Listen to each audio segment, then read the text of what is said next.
So, I was doing my impression of Batman, you know the one. So, anyway, I'm doing my thing, and my co host Richie looks at me and says, "You call that Batman impression? My little daughter can do better one than that." And Bill starts laughing and tells me to stick to Matrix impressions. Will he take away my cognac bottle? So I told him, "You have to fucking fight me for it." Wait, are we recording? Play the music?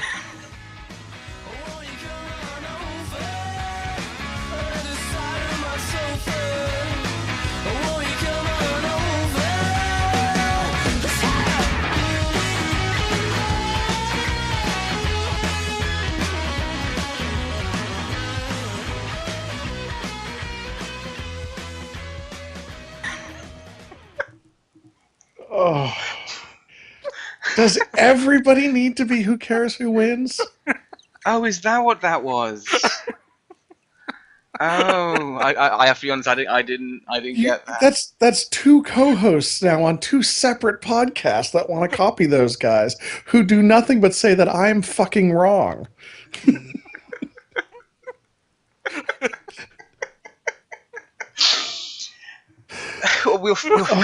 I guess tonight we'll see whether or not That that's hurts. true. You know what? I gotta change my top 10 list. Hold on. Andrey's copying Who Cares Who Wins just made it into my worst of 2015. And it's not even 2015 anymore. You just ruined last year for me. Actually, you could put, Who Cares Who Wins podcast as one of the bottom things. Yeah. Oh, I shouldn't say that. I actually like listening to those guys, even if they're wrong. Well, that was a parody anyway. We do it better. We have the Russian doing it, so that immediately tops, Get that man more vodka. Well, actually, I don't have vodka. Well, that's all I have. That's it. That's what I have to go by the whole show. That's it? Yeah. Oh, I'm so sad. Product we need to send you some. Martel sent me some, advertising you, yeah? Okay, for anyone who's watching or listening along at home, okay, watching at home, listening doesn't make a difference. You may notice that we're trying to do a little bit of video today. You may have just noticed that I've been messing around a little bit with the pitch thing, trying to get it. It occurred to me that what we're recording, I'm not able to type, so now it's working a bit more better. Okay, so ignore me, carry on. Nothing new there. Now, wait a minute. So I get to say this. Mm-hmm. Are you allowed by law to say more better? I mean, aren't they going to take you to the tower now or something? Oh God, you have a very good point considering that I correct people on this sort of shit all the time. So you've got a very good point there. But not just that, you're British. I mean, don't they behead you for using bad English grammar? Not if you watch an awful lot of television. There's an awful. Oh God, there's some TV programs out there that. Have you ever seen anything like? Oh, I'm assuming in the US you don't have anything like The Only Way Is Essex or these sort of programs. Nope. No. If you ever get the chance, YouTube or Google a dude whose name is Joey Essex. Joey Essex. Yeah, that's his actual name. He's from Essex, but he is just an. Don't get me wrong. He's a funny guy, but at the same time, it's how to describe Joey Donald Essex is an English television personality and a DJ for Sugar Hut. I'm sold. No idea what that means. I am sold. He DJs for Sugar Hut. I gotta watch this now. But yeah, he has a Twitter too. But yes, this is the type of person who, don't get me wrong, it's funny. He's an amusing person, but it's one of those famous because he's an idiot. That sort of, and it's like, so that sort of thing. So, who knows? I don't know.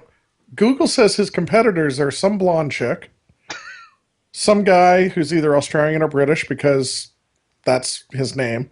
I mean, Kian Egan, Kianegan, David Emmanuel, he's got to be, I don't know, British or something.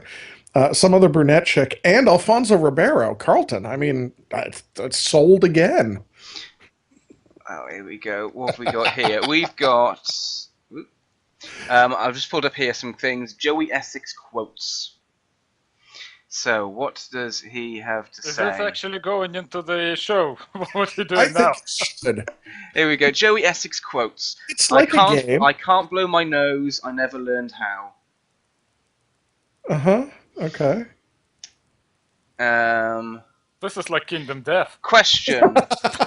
Who was Romeo's girlfriend? Joey's answer was Romeo in it. Yeah. I'll watch some. I think you had to be there. I'll watch some video. It's yeah. I mean, yeah. So that's the joys of some things. Richie, we're driving Andrey away. We should talk about games. Okay, let's do it. I think we should probably consider. I mean, he's starting to twitch. I see his eyes drifting to the alcohol. He's like, if they're going to talk about stupid non-gaming stuff, I'm going to drink.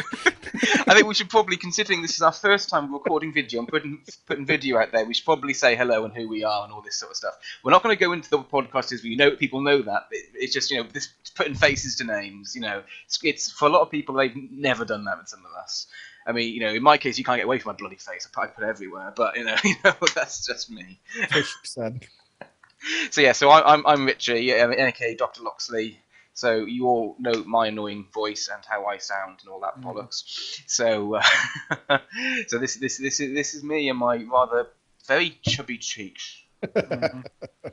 Well, I'm Andrey, and I'm on the forums. I'm better known as Duck21, and I'm the only out of those three guys who was never been. What's the? Oh, crap, I forgot it now. These the weird press gangers. What they called? Oh, henchman. Yeah, I've never been a henchman. I'm the odd one out. We need to play it with 4 people, So Yeah. it'll be like, have I got news for you? The odd one out round. So that's fair. I'm Bill, and they wish I was never a henchman. Actually, if Ant Wiseman was here, then it would be 3 henchmen and me. Yeah. Oh, that's a new show.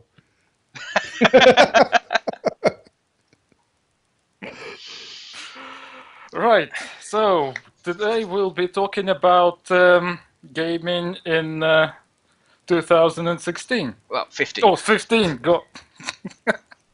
Get it right, Right. dude. Get it right. I didn't even drink yet. Yes. Okay, so it's a year in review. Yep. Not everything is going to be from 2015, though. It will No. be some things which we discovered in 2015. So this is really about our experience. What's Exactly. about our 2015? Yeah.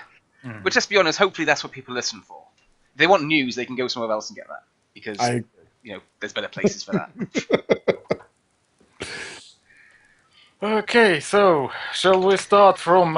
so it'll be like a naughty and nice list. Yeah. Shall we start from nice, number 5? Okay. Do you want to go first, Andre? You sound like you want to, get the ball Okay, rolling. well, mine is going to be a bit long. I'll be talking about...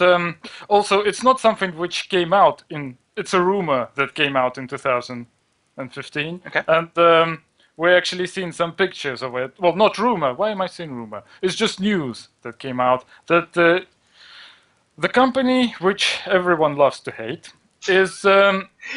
Which one? I know it's a company that we there can only love be to hate. Okay, it's Games Workshop. Right. Actually, changing the... I was going to say, because there's one that we love to hate a lot, but it's quite different. No? Moving Yeah, on. it's different, but I will say, GW is right up there with loving to hate. In fact, that might have to make my top 5. Let's face it, weird is a bit niche. Moving on. Come on. Yeah. So, So they which actually news? they're changing their strategy, and actually they no longer like respond to problems in a la I'm not listening way.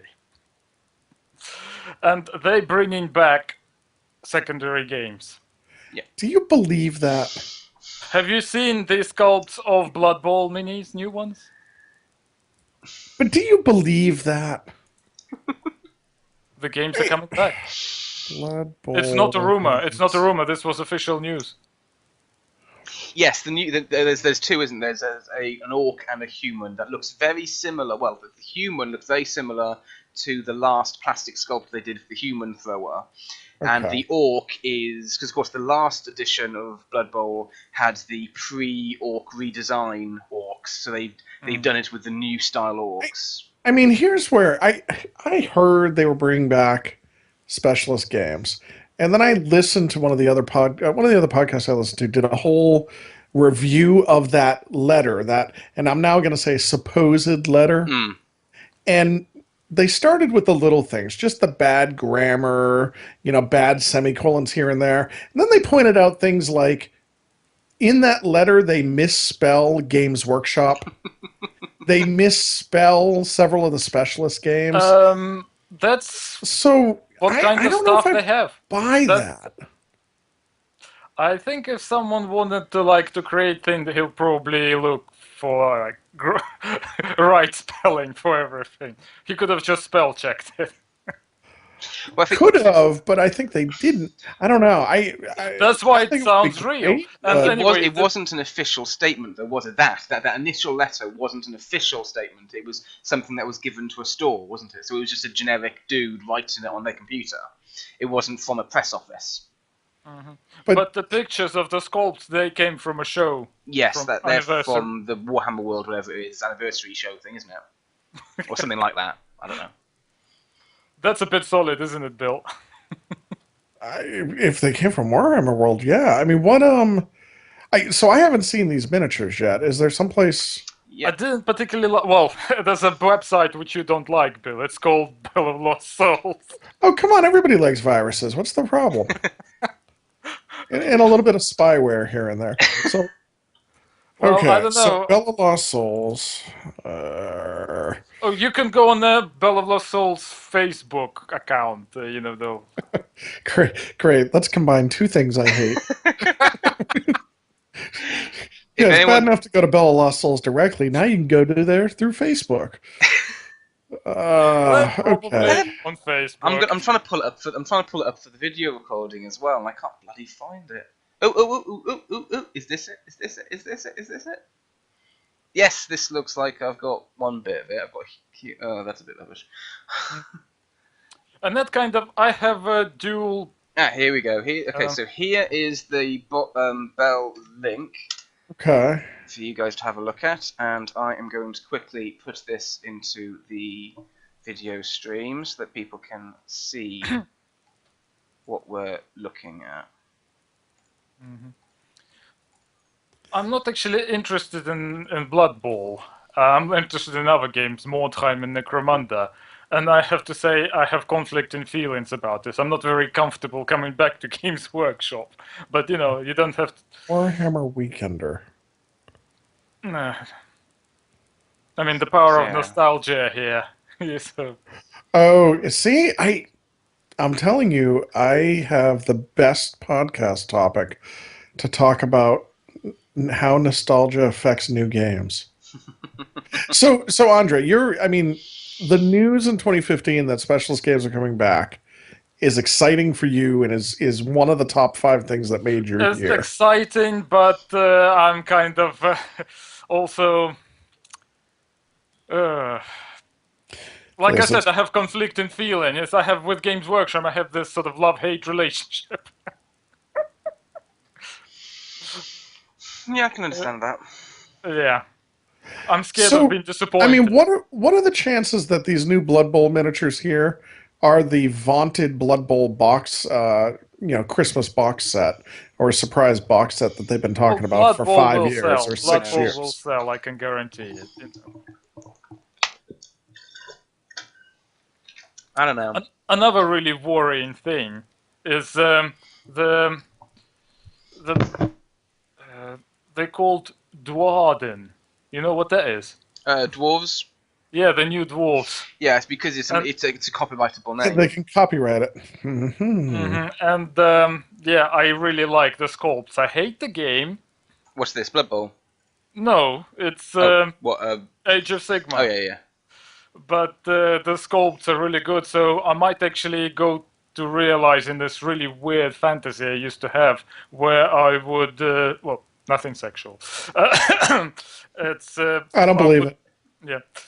I was going to play a game of Wrath of Kings with Age of Sigma proxies in a club somewhere where and actually confuse people to make them think it's some sort of advanced Age of Sigma See, because hardly anyone knows I about kind Wrath of of think Kings. it'd be funnier to do it the other way around. To go to a GW, I mean, I know they don't do Yeah. things, but to go somewhere like that and play Age of Sigma with Wrath of Kings models. Why would anyone want to play Because it'd be Age of Sigma? hilarious. You could videotape it. That would go viral in But 5 Richie, minutes. he has a really good point. Why would anyone want to play Age of Sigmar? We'll talk about Because this the later. It's on my Kool-Aid says it's naughty good. list. Okay, so Okay, so I do my Yeah, best number 5. fit number 5. Okay, my best number 5 is finally it was this year I got my hands on Corvus Belli Infinity models. And these models I've seen pictures of in the years before and they looked good, but actually for me it was the Operation Ice Storm box set, and actually putting them together and seeing the detail actually in hand, pre-painting, and going, wow, the crispness, the quality, and the joy of actually how putting them together was actually a real pleasure. I mean, up until then, my recent things I've been working on had been it was things like Malifaux plastics and that sort of stuff, which I hated assembling. I despise working with plastics. So working with these beautifully made metals was just wonderful for me. And it was a real turning point, an absolute turning point. Well, Infinity is actually in my list as well. It's in number 3. So I mean, I for me, it's suppose not the game itself. I have yet to play the game, despite owning now the actual the N3 book since last January. No, I've but yet you to play. you picked it up and you've Yes, read it and yes. so And it's and you know, the models are just so and beautiful. also the change to computer generated sculpts is been really beneficial. And how they've for done them. it right. You know, they've done it the way it's supposed to be done compared to how other companies do it. Like I just recently got the box set of Mobile Brigada, you know, the 2 male yep. and 2 female ones, and they're they're scary. Yeah. Yeah, but actually, something I want to say about Infinity. Yeah. I'd say there's like 3 games which really I think which sound actually revolutionary to me. You know, something that breaks the mold and really stand out. And I found there's 3 of them. One was Malifaux, one is Guild Ball, and one is Infinity. Now the only difference with Infinity, it's actually came out like ages ago. So this is how. But then, I mean, how long ago was ages ago? What year was it? Well, they were like what, 10 years ago now. Good point. So we're looking at so about 2005. 5. When did Malifaux first come out? And wasn't that 2009? So if that's the case, that's not that much of a difference. Not that two. much of a difference. No. I mean, compared to Guild Ball, it is. But I mean, Yeah. But interesting. What do you feel? I mean, if you were to pick the two most innovative pieces of those 3 games, each, what do you think you would say they are? Andre. Well, for Guild Ball, I suppose it's just like it's a dynamic sports game. It's a sports war game, and also, yeah, that's because previously sports games were mainly Board games. board games, Okay. or actually like toy things like Subutio. Now, what about Malifaux and Infinity? Malifaux, Malifaux, obviously, they use the deck really cleverly. So not just like the number of the card, but the actual suit actually created an additional effect to me and also the fact that it's a very Euro war game. Huh. Kind of ish. How so? Because there's no dice? No dice, yes. Okay. And for Infinity, it's something that kind of really simulates really well modern type of modern combat in actual war game. Like from Now, things do you like say that because of the "you're always going" ARO mechanic, or is it that's something? one of them, because you don't need much encouragement to shoot an enemy you have in your sights, is there? Also, something video games don't represent really well about modern warfare is you basically snipe things. Only snipers do that in real life. Normally, when you see your opponent, you only see them for a split second. And Mm, what you're actually aiming at is not your opponent, but rather its silhouette. You just do like a spray of bullets in his general direction and hope to hit them. And okay. actually, Infinity does represent that like a silhouette thing, because you catch a glimpse of them and you send fire that way. Yeah, It's that a makes it's an sense. and you're really scared of open spaces, which is Yeah.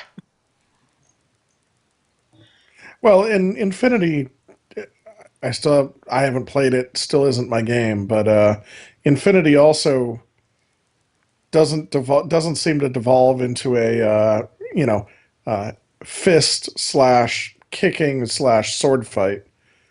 It's still primarily shooting. well, they made close combat more interested in the third edition, but yeah, it's still mainly a shooting game. Yeah. But now, at least if you're at close, there's a reason to attack in hand to hand rather than just shoot someone at point blank. Hmm, okay. Yeah, I was curious. So, So, huh? Bill, what's your best number 5?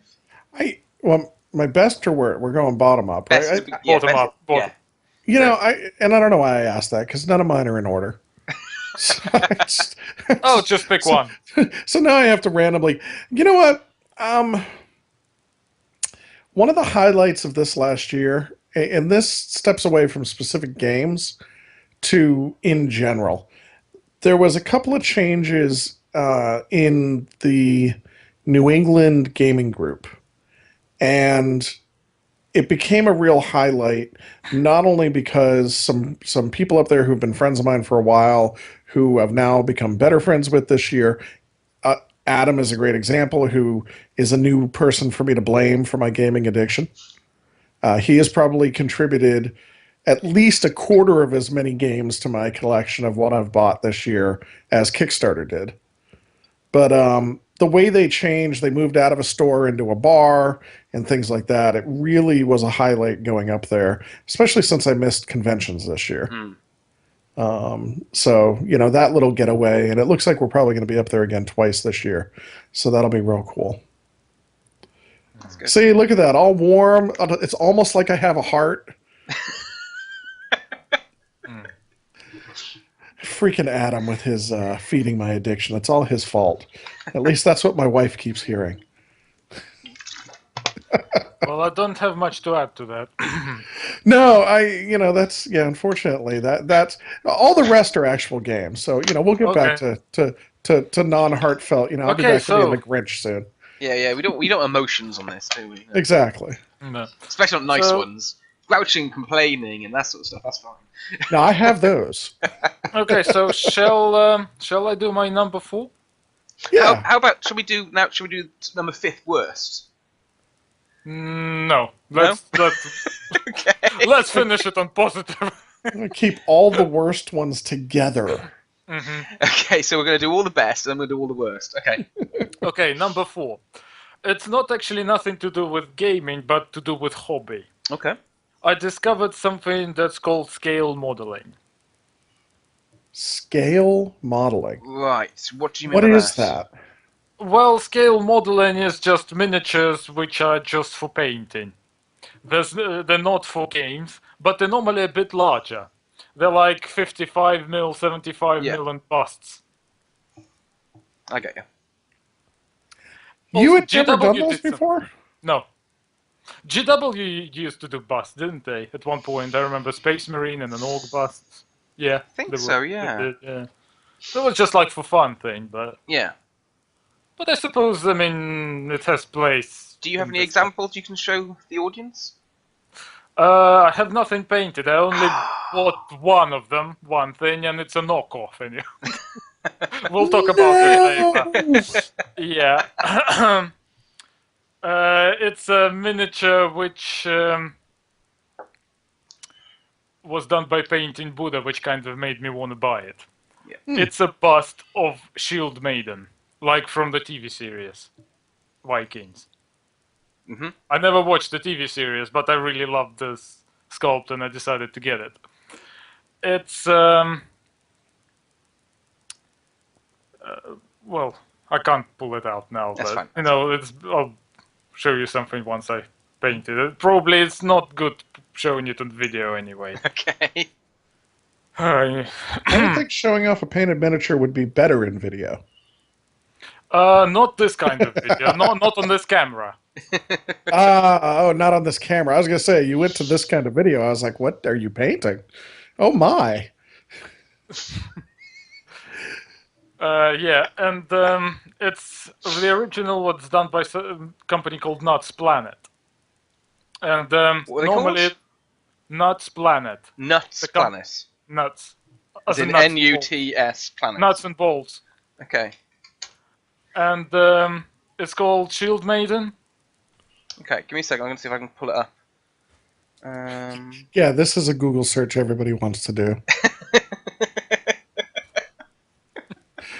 That Funny didn't occur enough, to me. I just did it. It doesn't come up nearly as dirty as I thought it would. Oh my. It's a bust. Hangar 18 models. So what's it called again? It's called Shield Maiden. I found it. Okay, now let me get that into the stream for everyone, so those who want to can view it. I can't. Oh god, I can't believe I'm linking to Welcome to Nuts Planet. Sounds like a porn site. Exactly. So that's Korean. That's the Shield The Korean. Maiden. That's the Shield Maiden for those interested who are watching on the stream. Okay, so welcome to Nuts Planet. Oh, There's no way they don't know how that comes out. There's no way. Right? Who knows? Yeah, so, but the company is Korean, but the one I bought was Chinese. Yeah. We'll talk about this later in the show if we have time. There's several other miniatures figures which I'm interested in. Mm-hmm. One is called Nocturna from Nocturna Miniatures. Okay. And another one is called Helga Blitzhammer. It's from Scale 75. It's sort of like a female blacksmith, steampunk blacksmith. Nice. Yeah. So, yeah. I don't think scale models will replace miniature wargames for me, but it's an interesting addition. Yeah, so that was my number 4. Okay. Mine is one that I know is on your mind. For me, is the fact that this year I experienced Guild for the first time. Okay, that's my number 1. Bill? Yeah, mine. That is in my list. I'll just mention, rather than us all get into this, I'll just say what my experience has been, and then when it comes to you guys, you can say what yours has been, and therefore it's all fair for everyone. It was I only played my first game in November, and that was a demo game with my friend Tom. Really very good game. Enjoyed it an awful lot. Since then, I have been gifted from an absolutely amazing mother-in-law a wide selection of things, including an entire fully functional mortician's team. And it's like, I had a look online at how much that cost. I was like, holy bloody hell, that's an awesome present. Yeah. So I've got the starter set, and the thing you do, the little bird thing and stuff, and yeah, that's really good.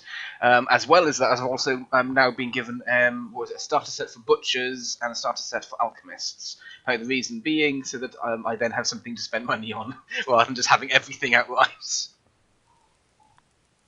I'm kind of shocked and impressed. So going from being resistant and not impressed with the models to 3 teams, at least at the starter set level. Yeah.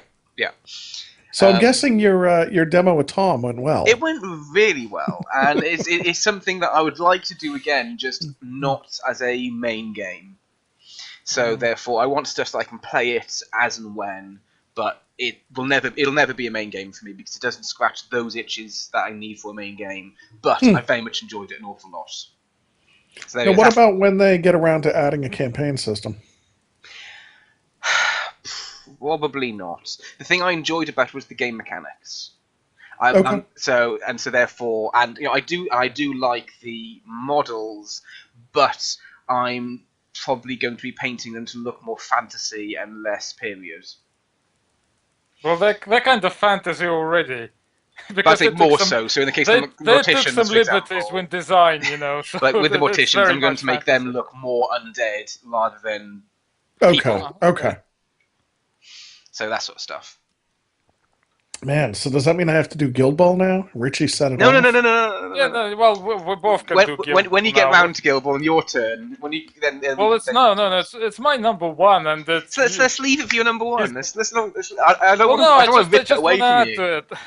It'll be faster this way. Okay. Yeah, I mean, look, I already do a whole separate podcast on Guild Ball. I mean, what else? I'm not sure what else I can say. It has sucked me back into being a pundit.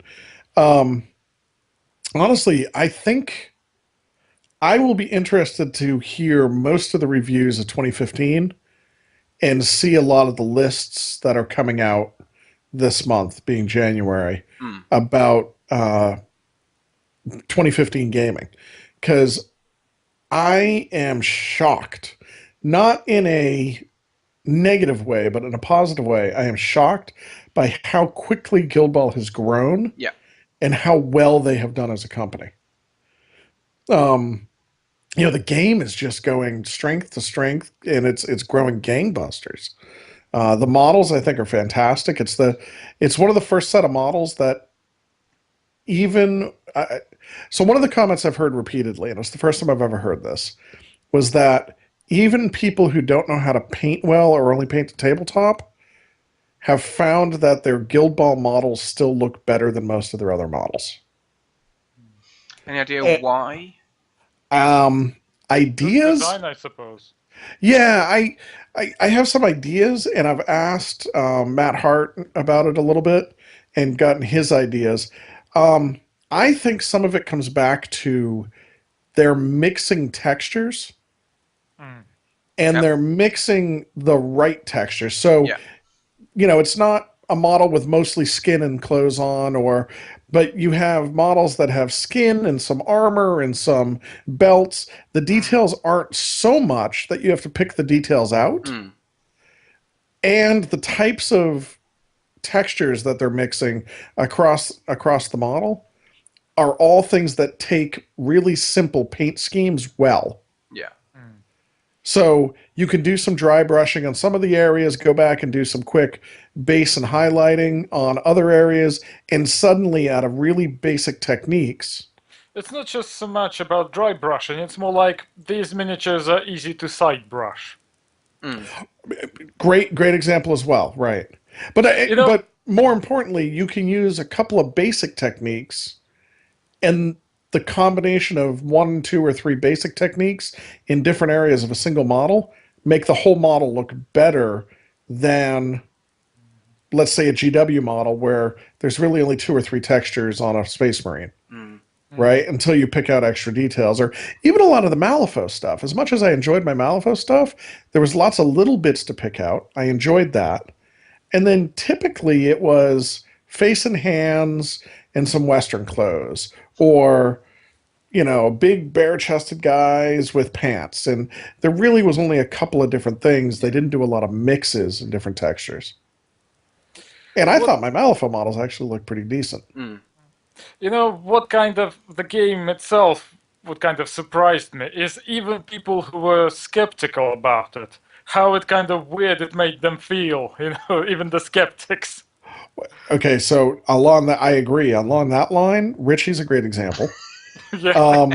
Mike Marshall was a great example. I mean, the fact that Mike Marshall came out 6 months later and actually put a podcast out, and the entire theme of one of his podcasts was, I must be missing something because I Yeah. didn't kickstart this. What is wrong with me? The To fact do that that that to was the thought skeptics, process, that's yeah. yeah, Yeah. it has gone I crazy. think. And then I'm able to see a little bit of the insight because they've asked me to help out with a couple of things in the States. Nice. The way that they are, so a great example. I don't know if you guys know. They're holding a world championship in 2016 Yeah. this year. Yeah. They are actually providing to the winners of 6 different global tournaments: Australia, US, Canada. The winner actually gets paid flights, airfare, and hotel to come compete at the world championship.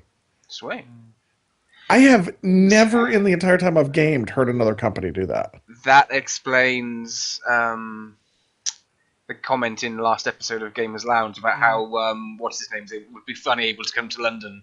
Yes. That explains that Yes. comment, right? Well, I am in London, so Well, yeah, but that's the thing, right? So in the UK, it's not that big of a deal because they're just going to provide you hotel stay if you win the tournament. But they're flying somebody from Australia. Mm. I mean, they're going through whatever they have to do to let an Irish guy come in. I mean, I hear that's like, no, that's right. But they're actually paying airfare. So you have people coming in from Australia, you have people coming in from the US, and they're paying the airfare and the hotel to bring them in and let them compete. they're also doing like extra bounties to painting competitions. And I'm not sure how that Yep. works because originally I thought, okay, I'm gonna go for it, and then hold on. They said like first, second, and third, but there is no such thing really. There's like first, second, at least in here. And also, do they mean like in the categories, or do they mean overall? Because overall, I don't have a chance. You should email them. I'm not sure about that either, but I do know like the Crystal Brush has a first, second, third for the whole Crystal Brush, and then they have first, second, third in each of the categories. So I don't know if they're going to give the bounties for each of the categories or just Originally here in UK at Salute, it was just first place for Salute, one overall winner. Okay. That's it. And later they sort of created a runner-up. I don't know if they're gonna do it again, but yeah. I mean, for me, one of the things that did kind of sell me was I need to like the models, and up until the demo, I actually didn't like the models, and Yep. I think part of it is that I don't think they photograph very well. Whenever I look at pictures of people, or when people have done them, I look and I go, it doesn't look that good, personally. And Oh. likewise, I think that one of the problems they suffer from is that then the company itself, when they show product, they show renders. And I don't think the renders look particularly good. But then you actually get them in your hand, and you look at them, and you go, actually, in person, these models look fantastic. Well, generally I And that's can the thing. sort of So only in judge. November did I actually get to have one in my hands. Normally, I So- can judge what the miniature will be like just from the renders, but the bad paint jobs can normally ruin models very much. I'm not Yeah, saying the see, paint jobs are bad. I'm not. It's just that, but there are I've seen examples. some bad ones. And I think as well, you can't really see, in my opinion, from a paint job, whether or not something is, for argument's sake, like you said, by texture, or because they've painted it on, or because it's actually part of the model. And if it is part of the model, how deep is it, or is it light texture, and this sort of stuff. And a lot of, when I looked at the renders, they reminded me, in terms of texture depth, they reminded me an awful lot of the Malifaux version 2 ones, which I did not get on with. Whereas actually, I get them in hand, and I look at them in person, and they're much more akin to things like the Corvus Belli in terms of depth of texture and all this sort of stuff. And and so I mean, I've building them and undercoating them and that sort of stuff I've been doing the last couple of weeks. Such an absolute pleasure to do. Lovely, lovely models. And I didn't even get to look at them personally properly until this November. See, it's funny. I had the exact same span of reaction as you. It just started higher up the spectrum. Yeah. I saw the original renders and the first couple of painted models and went, those look amazing. And then have gone to, they're even better than amazing. And then I paint them and go, they're okay. Oh, don't be like that. I like your brewers. I think they're good. Thank you. My brewers, I think, they are, if not one of the. I have a problem with the brewers. It's these. They're not proper tartans. They look nothing like tartans. Do you mean in general, as in the team, or Oh, the builds? kills, yeah, the kills, I mean. Ah, And it's hard to paint art on them because of all of those stitches and the, splits in the actual fabric. yep. So, I will probably get Tacitus, though. See, and you notice I don't say I did a tartan. I got my my plaid paint scheme from Phil. So if it looks bad, I blame it on Phil. If it looks good, I'll take any kind of compliment on how I painted it. Okay. Okay, so let's now, Bill, you're number 4. Oh, I thought I just did Guild Ball. Oh, okay? You've done Guild Ball. Okay, Oh, then. well, yeah. In that case, Andrey, you're number 3. Well, my He number just did 3... Guild Ball. Well, no, Guild Ball was my number 1, so my number 3 was Infinity, and I already sort of gone through it, so... Okay, so I do my number 3. Yeah. My number 3 is, I don't know, this is possibly surprising, but I'm hoping, I think Bill, you might possibly agree with this. Exploding Kittens. You know, I didn't have that on the list, but I don't disagree with you. Really enjoyed that game. I played it over the summer, and it was such a good party game. Yeah. So much fun. And, I mean, very little, the learning curve is tiny on it, but the enjoyment is straight up there, straight away. It's the first game that I have ever gotten that actually holds true to its marketing pitch. Right? Yeah. And what is it? You can learn this game in 15 seconds and 2 minutes to play or whatever. I mean, it's something, it's you can learn it in a very short amount of time and play it just as quick. Exploding Kittens, they did a really good job on. Yes. Really Now, good. Well, I know nothing about this game. Do you know what it is, Andrey? It's some sort of card game, isn't it? Yeah, it's a party card game. It's yeah, it's really hard to describe. I can't really think how you. They talked about it a lot on Gamers Lounge, but that didn't make me understand the game any better. So. He doesn't listen to it to what I record with my wife. And it was my wife and I that talked. Okay, so it's Russian roulette and cards. Yes. Okay. Yes. That's really good. That's a good way of putting it. Yep, it's actually, Russian roulette with cards. If you like Exploding Kittens, then there's a similar game called Kittens in a Blender. I just played that. I played that over Christmas, and another really fun game. Kittens in a Blender is more complicated than Exploding Kittens, and I know it's easy to say it must be because you're basically abusing more cats that makes these two games great, but very similar party type game, and a lot of fun as well. Andrey, if you like Kittens in a Blender, I think you'd really like Exploding Kittens. No, I just heard about it.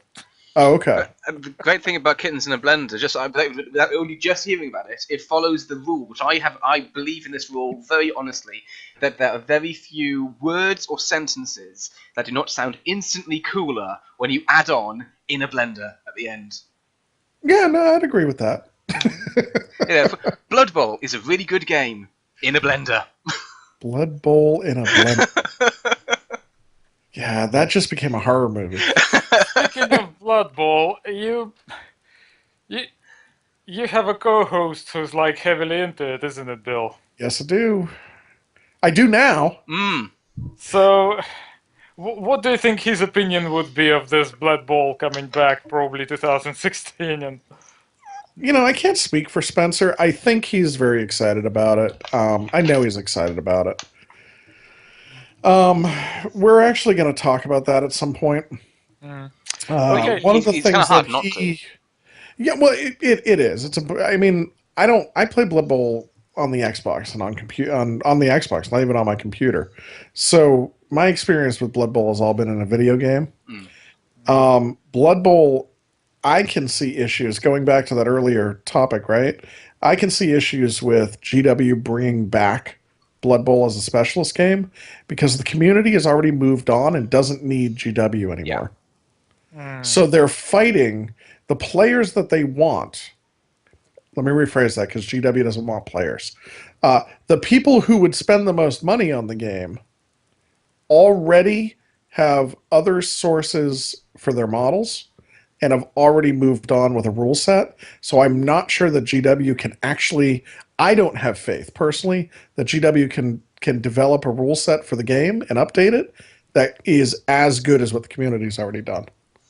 Well, I hope they do well with this, to be honest, because I think GW fulfills a very important role in the miniature world. Basically, it recruits people which then move on to better things.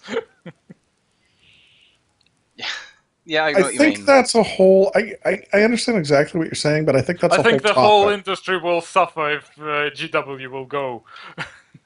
Yeah, I would posit, and I don't want to get into this long. It's a much bigger discussion, but I would posit that that was true 5 or 8 years ago, and is not true today.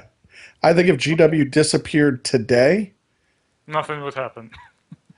not nothing, but I don't think it would have a negative impact on the gaming Okay. industry. Besides, I mean, their IP is strong enough, someone would just buy it, you know. Right. Like Disney. Disney, Like yeah. Disney, exactly. And then we would have GW 40K Age of Sigmar stuff everywhere. There'd be movies, there'd be theme parks. Their movies would have spin-off movies. Yeah, the Ever Queen would be like a Disney princess. They'd have princesses, Yeah. Space Marine princesses. Wow.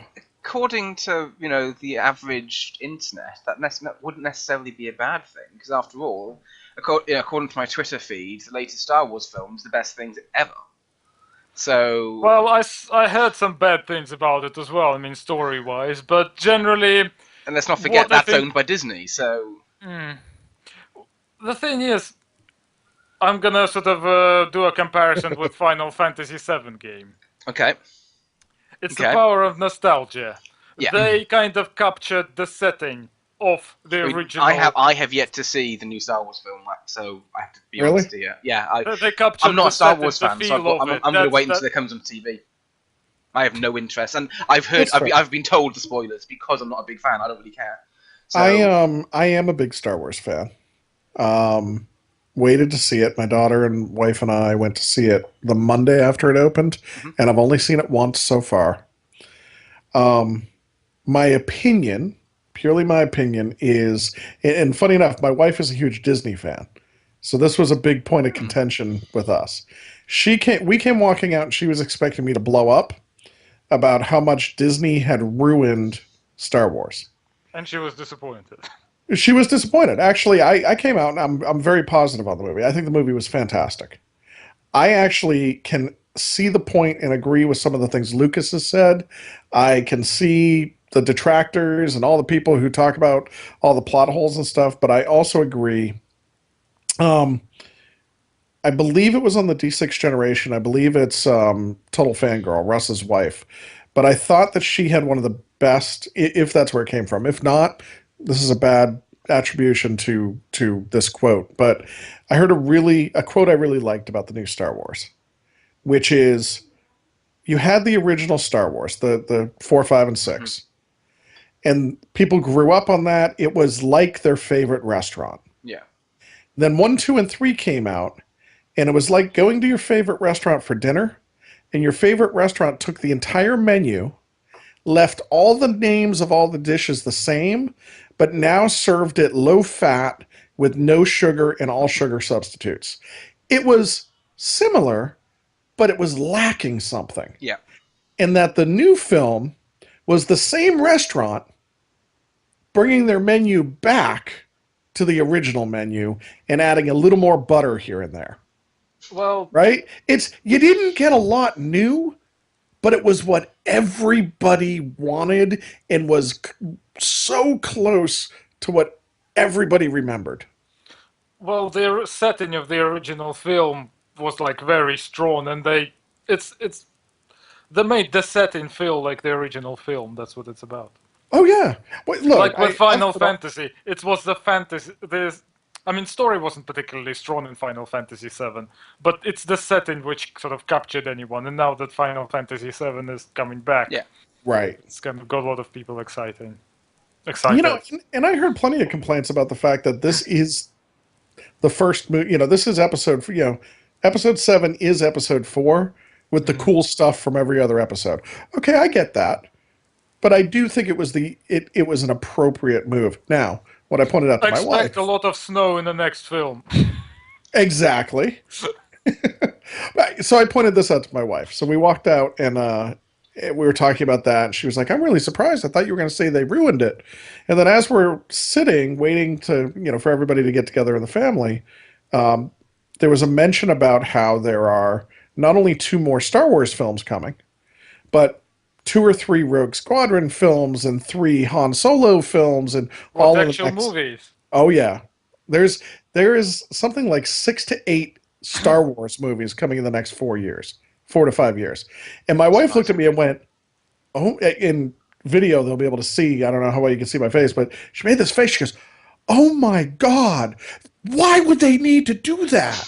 And I turned to look at her and I went, "And that's Disney." Yeah. Yeah, that's what I thought. that's- That's Disney. Oh, I saw like a really interesting parody, some flash animation about Disney where he got frozen in a cryogenic chamber, like Han Solo, Oh no. and they've sort of woke him up in like 50 years.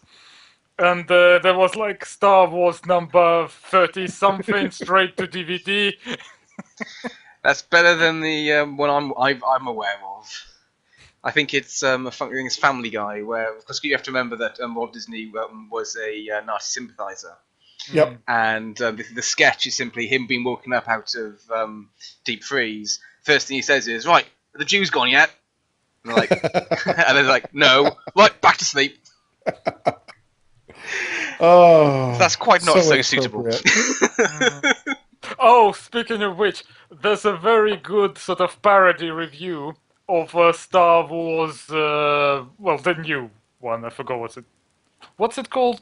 New Force Force Awakens. Awakens. Force Awakens, and it's the guy is called Nostalgia Critic. He's on he's on YouTube. It's his YouTube channel, and they sort of mixed Star Wars Force Awakens with Star Wars Holiday Special, Oh God. and they called it Star Wars Hanukkah Special. Oh, that can't be good. Oh, you know that chandelier with Yeah. a what's it called? The menorah. Yeah. Yeah. Instead of candle, it had lightsabers. Yeah, I can see that. Yeah, you should check it out at some point. It's Nostalgia Critic Star Wars Hanukkah Special. Nice. So moving on, right? Moving on. Come on, we've had enough bloody Star Wars. It's all the TV and the internet. Exactly. Let's move on to something else. Just one more thing about Disney. You know that they got Marvel now. Yes. Yeah, and what they're saying is basically they got now rights to Thor. Yeah. And Thor is a son of a king. Yes. And they sort He's of also the daughter if you read some of the later ones. Right, I was gonna yeah. say, So they what, thought he's a Thor is now a princess. woman in the latest comics. Yeah. So does that mean Thor is a Disney princess? Yes. Yes. That's Yes, absolutely. Mhm. Okay, yeah, that's it. And we just Okay. killed off 2 of our listeners. What, all 2 of them? All 2 of them. That was one more than yours. Ooh, burn! Exactly. There's no burn there. I admit that. So that's what you said. There's only one of them. There's only one. If I only have to cater to one listener, I'm good. That's still too many listeners. And we had 2 till last minute.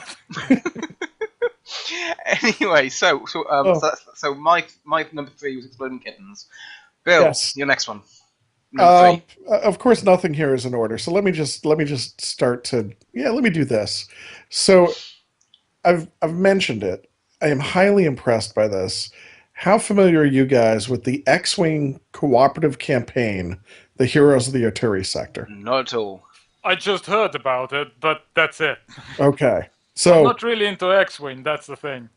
and I get that, but for both of you love campaigns.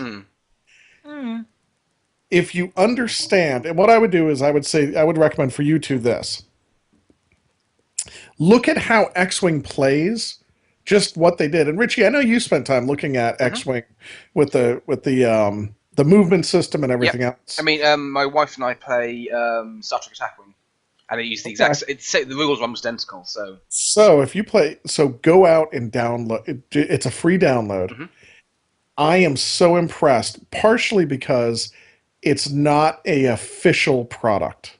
Oh, really? This is a fan-made product, and when you download it, let me see if I can open this and share my screen. Tell me if this works on the video. I'm pretty sure it will.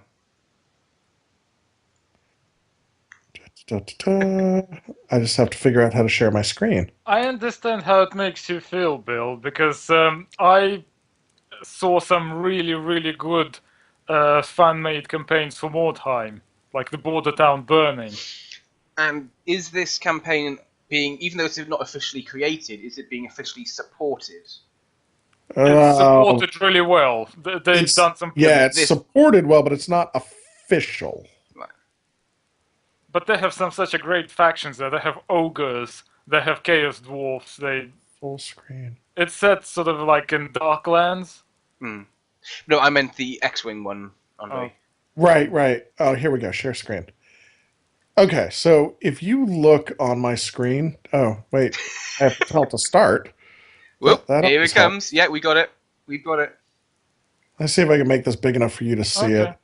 This is the rule book. If anybody's watching the video, Yep, that they put together. that's nice.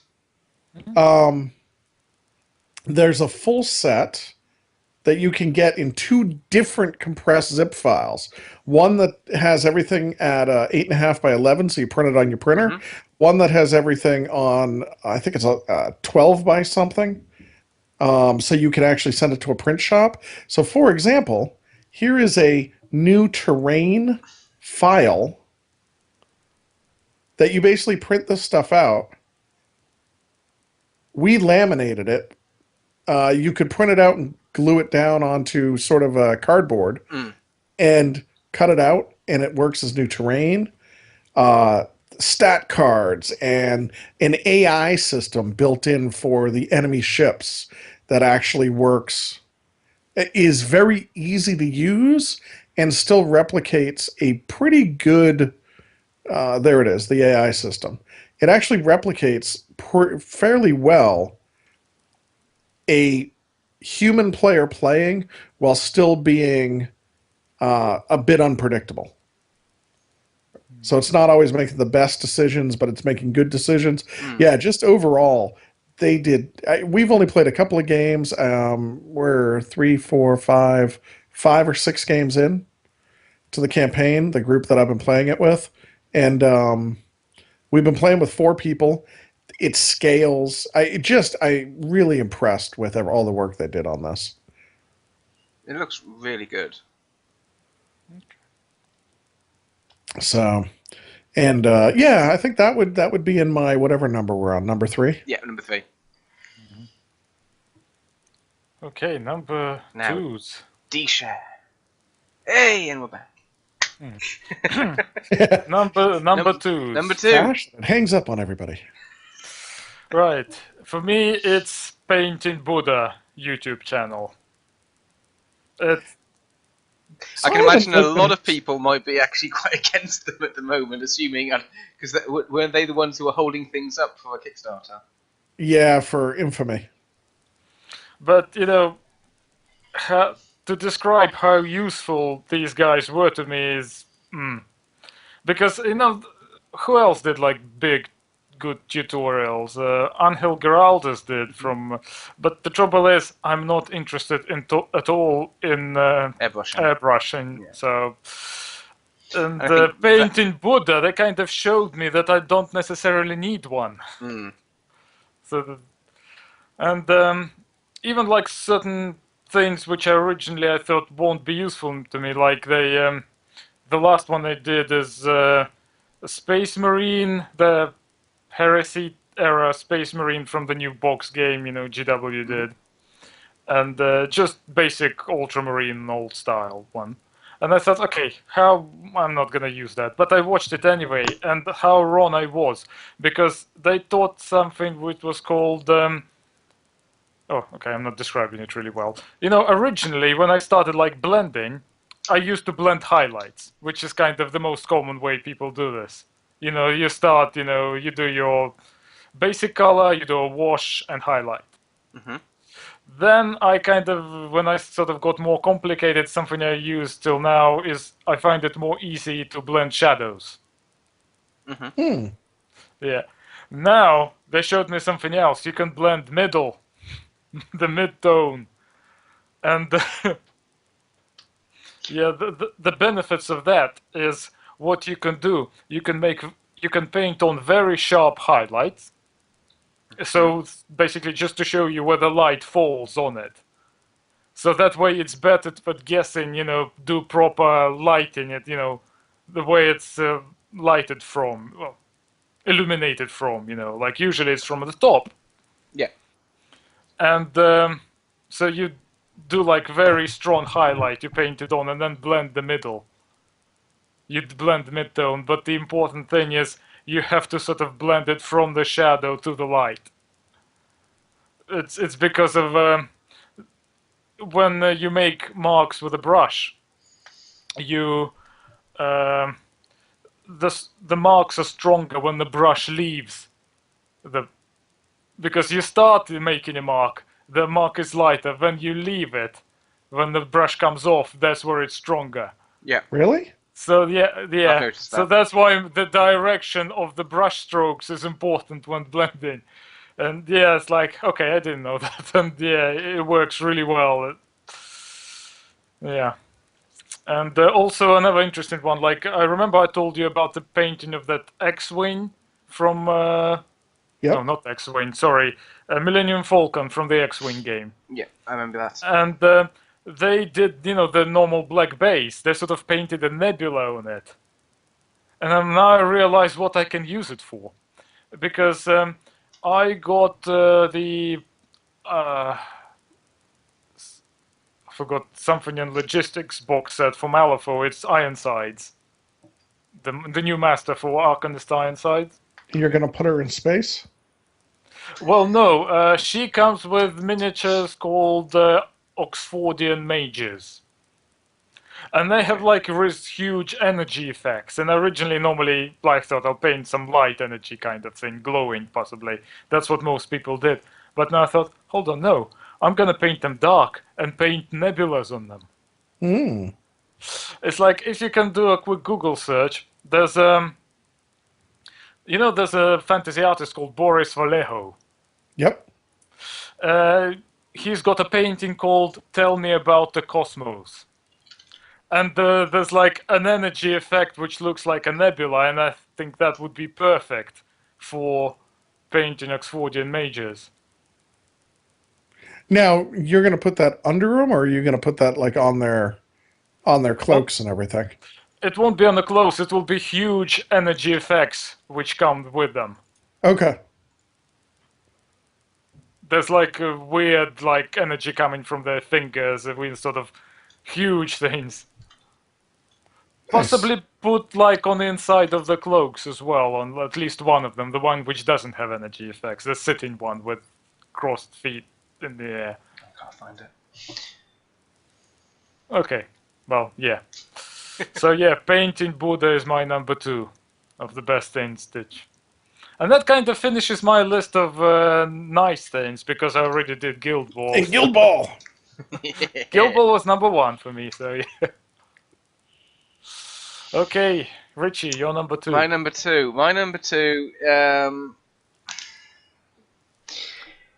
You're Is grinning too much at this.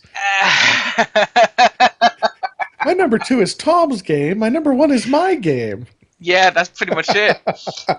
So since we recorded last, I've played a new in alpha. You're so modest, thing. Richie. What do you mean? What? You're so modest. They're my best experiences of the year. Yeah. That's fair. That's fair. Yeah, it's the game Moonstone, which I've been talking about excessively as much as I can on my blog. It is, I swear, this is the future of character-driven skirmish fantasy games. It is so much fun. It ticks all the boxes of Guild Ball, but more. It is so enjoyable. It really, really is. I mean, it's still in very, very. I think it's technically even pre-alpha at the moment.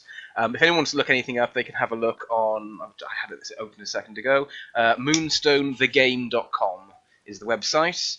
And So he actually shows some details there.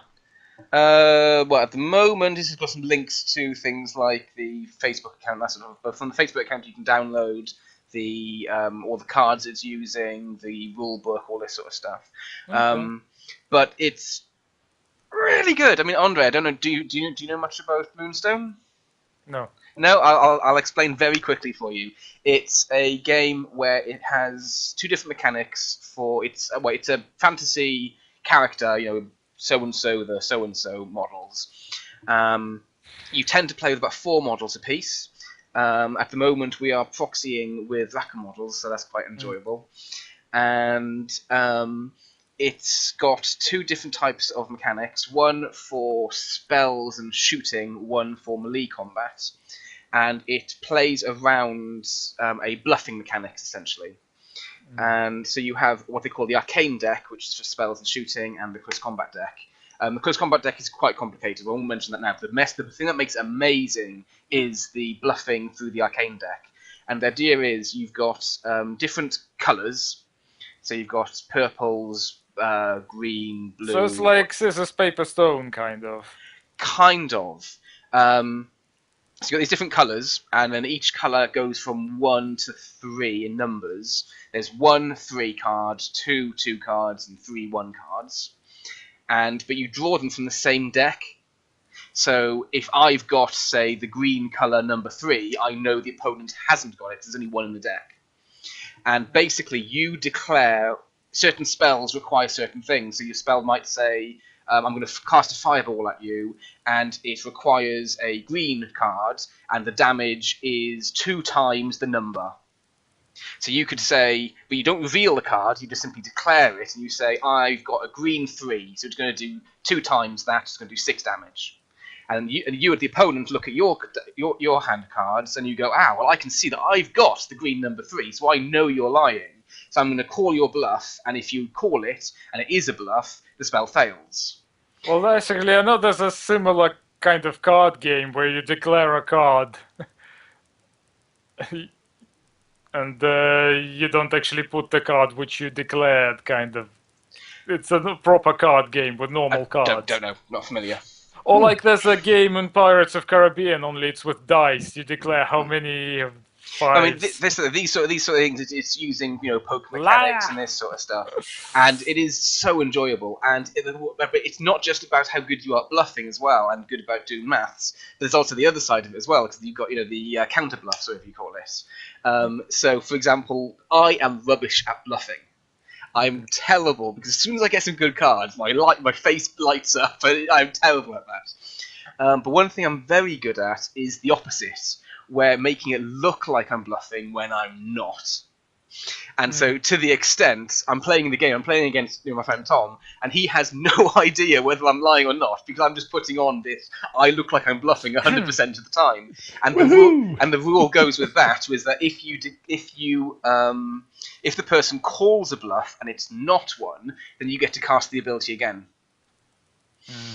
And so therefore, I'm doing this. I'm playing this game, and he's like, I don't know if I want to call it or not, because right now you're about to do a spell that could be dangerous, could not be. But if I say you're bluffing and you're not, because you look like you are, but so it's such an enjoyable game. It's so much fun, and it's I swear it's going to be the next big thing. It really is. And we are going to have a miniature line. Oh, okay. That is the plan. The plan is to actually have a miniature line this time. This time, he says. Yeah. Okay, nice. Phil, you're number 2. My number 2, or lack thereof. Let's go with Kingdom Death. Okay. I mean, really, Guild Ball would have been up higher than these, but the one of the 2 I haven't mentioned yet. So, Kingdom Death. This is very appropriate, since it follows up with Richi just had to say. I think the system in Kingdom Death. So anybody that doesn't know, this is the Kickstarter that took forever to come out. Was put out by a private sculptor. Everybody seems to like his work. Very adult themes, both in sexuality and lack of clothes or nudity and the poses. Lots of people accused him of having too many Playboy poses in his models. Yeah, but that was like Um, pin-ups and specials, which were not yeah, part of the actual game, really. Oh, true and and true and not. There's plenty of pin-up looking models in the game. I think I Right? might have told this already, but you know the reason why he did all those sexy pin-ups? He likes Because they making sell. them. He likes No, pin-up women. it's because sculptors like doing them. In order to attract good sculptors, he had to give them job like this as well, in addition to the monsters of everything, Yeah, just I to can't so that really. I otherwise like that wouldn't work for them. That's his own words, I like pin-up looking women. I mean, I got and nothing against. that's what Right, sculptors like to sculpt. right. So, And if he um, didn't give them commissions Well, like that, that wouldn't work for them. you can't spell great without T and A. Yeah. I like that. I like that. So, so even beyond the models, right? Very expensive game, very much a boutique game. The game itself, I have found to be brilliant. Now, if they could soften it a bit, I think this mechanically could contribute to one of the best miniature lined games. Now, Mm. it's not really a miniature skirmish game, it's very much a miniature board game. It has role playing elements in it, but the way things play out in this, everything from the cards that you use to flip to see what damage you do to the monsters, to the cards that you use and flip to see what damage you've done, which is based on dice you roll. You know, just the whole way everything ties together. Every step of the way, it contributes to a story. Mm. So you could have not one narrative bone in your body. And if you were just to tell me the play by play of I picked up my dice, this is my character, I'm attacking a giant white lion with human like hands, I rolled my dice and hit 3 times, and let me read you the cards that describe my hits. And then 2 of those actually did damage. Let me describe to you off of just read the card what the actual damage is, just that immediately contributes itself to a story. Yeah. And that is brilliant. And then when you add to it the aspect of It is you very start, cinematic, yes. yeah, incredibly cinematic. Then you add the aspect of you start with your characters. Your characters found basically they establish a settlement, and then you are growing very civilization esque the way that that settlement goes and the types of decisions they built in. Now, this being a horror world, one of the first decisions most people have to make is somebody died while we were out fighting. Do we bury the body or gather resources, i.e., eat the body? Because food is a resource, right? But that's one of the first things, and then that determines a fundamental basically a fundamental philosophy of how your little village develops after that. The first time you roll for people in your village to have children, you actually get given a choice. Do you put the children out in the dark to fend for themselves, or does the whole village gather around and raise the children? Both have benefits, both have some detriments, and depending on which way you choose, impacts the type of society you have. So, like that level of stuff, and they're all very simple. Like at the time, each of the individual decisions is very simple. But then when you look back, again, here's another game where we're maybe, I think we're 5 years in or 6 years, and each year is one hunt. So we've been doing about between 1 and 2 years a sitting, and that's in about a 3 to 4 hour sitting.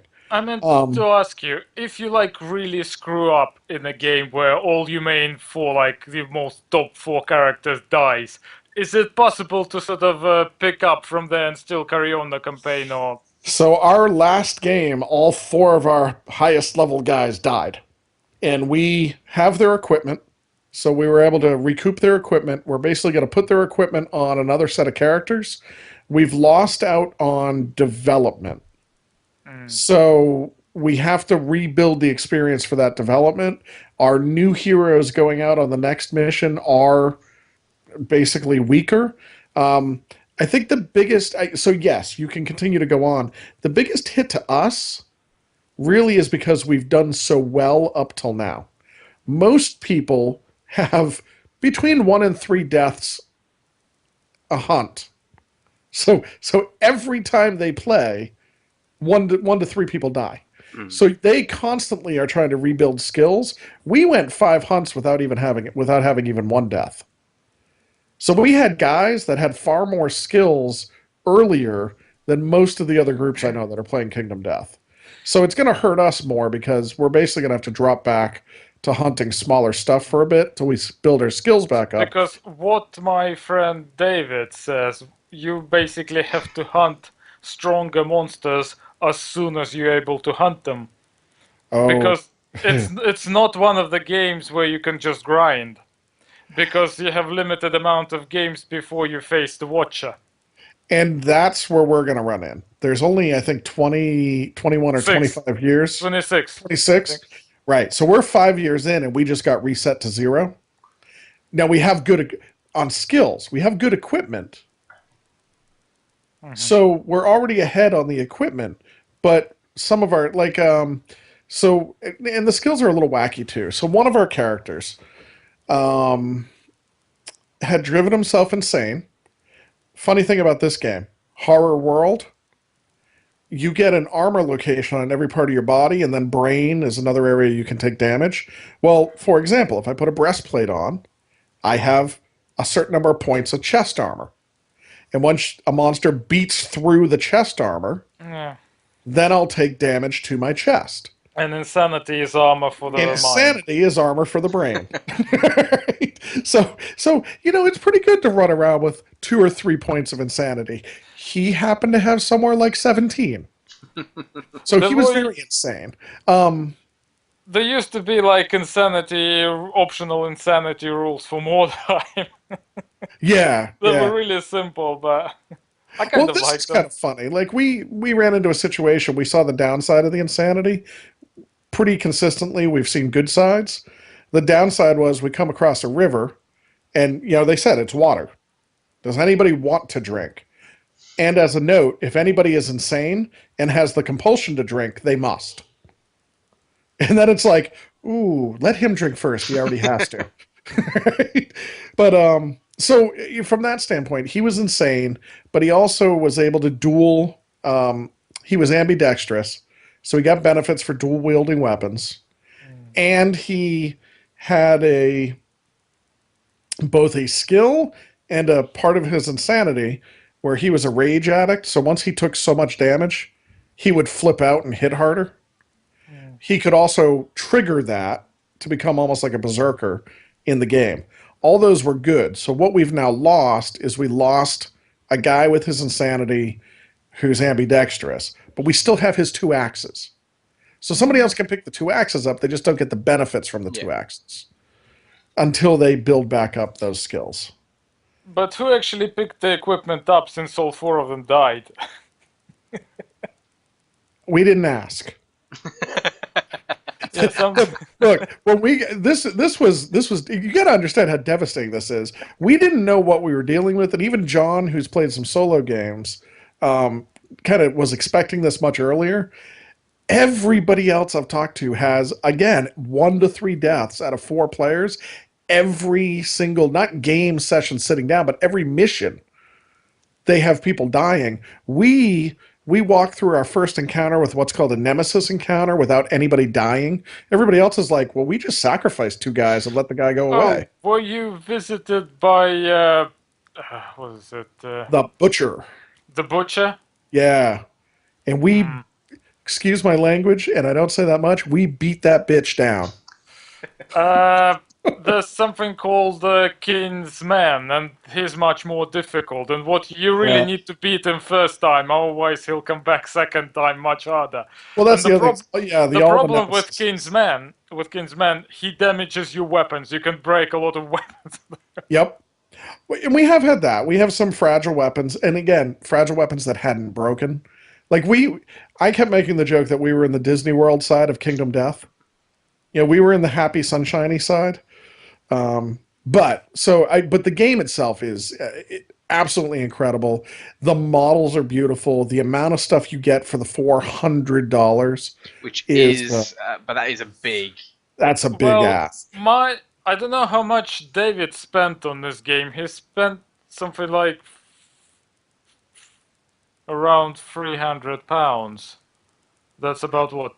I can see Under that because five there's hundred there's dollars. additional add-on stuff. Yeah, Yeah. but he's got the game in pretty much every expansion except for Slenderman. He's got everything. He's got Dragon, he's got Gorm, he's got Wait, Sunstalker. did you say He's there's? got Did you say there's a Slender Man? yeah. As in Yeah. the Slender Man? I don't know, but he didn't got that one. That was the Going last to one. He didn't. internet. Going to internet. I need to see if that's the Slender Man. Because if so, that's pretty awesome. Do you know what I'm talking about? I don't know. Uh, Basically, you can't look at him or you'll die. Oh, no, it's Slender Man. Only white speakers can fight him because Holy shit! This is him. yeah, That's you hilarious. should probably put this up in the for our video listeners. That is hilarious. Let me put that on there. So let's do. But yeah, the game is fantastic. What I would love to see, I'm enjoying playing this game, and I like the version that's out there. I would like to see a version that, like a high fantasy version, Mm. right? So Oh, there will be one. will Because there? basically this is the first game where it's like you're on the very bottom of the things. The second game will be about heroes. Oh, okay, so hold on and let me go back to what I mean. I get what you're saying, and that will be a higher level, like an elite level. When I say high fantasy, I don't mean from a everybody has magic and all the heroes are big heroes. What I mean is give me some traditional Elmore dragons.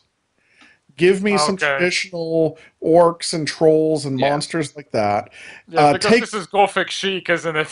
Right. Well, and then look at some of the combat cards. Like the classic combat card. I don't know if I can find it to actually read the language, but like there is a card that talks about the fact that um, on a critical hit, you with your bare hand reach under the lion and rip its junk off. Its nuts or its balls and penis or what I mean like it is raw language, and that's one of the attacks. I hit it in its junk.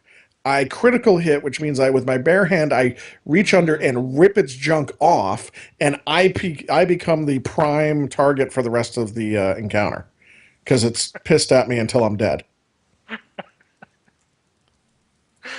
Yeah. That's So a bit take hardcore. You want to do something, want something a bit more soft. This is too hardcore.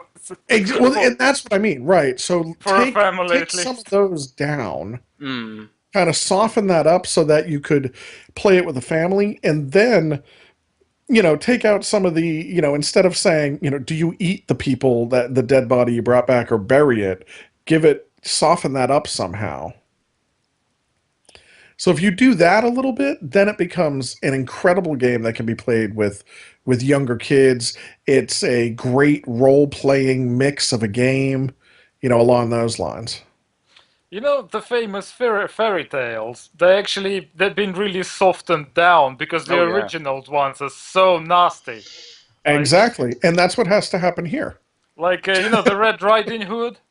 The Mhm. Red Yep. Riding Hood, the wolf. Basically, he not just eaten her grandmother. He cooked her. It's actually described how he Oh cooked yeah, her. oh, And yeah. then Red Riding Hood came in. He actually offered her, the cooking. The cooking, yeah, the bowl Yeah, and of stew or whatever it was. the cat was trying to warn her that she's eating her grandmother, and the wolf killed the cat, and then he basically rapes and eats Red Riding Hood. That's the end of story.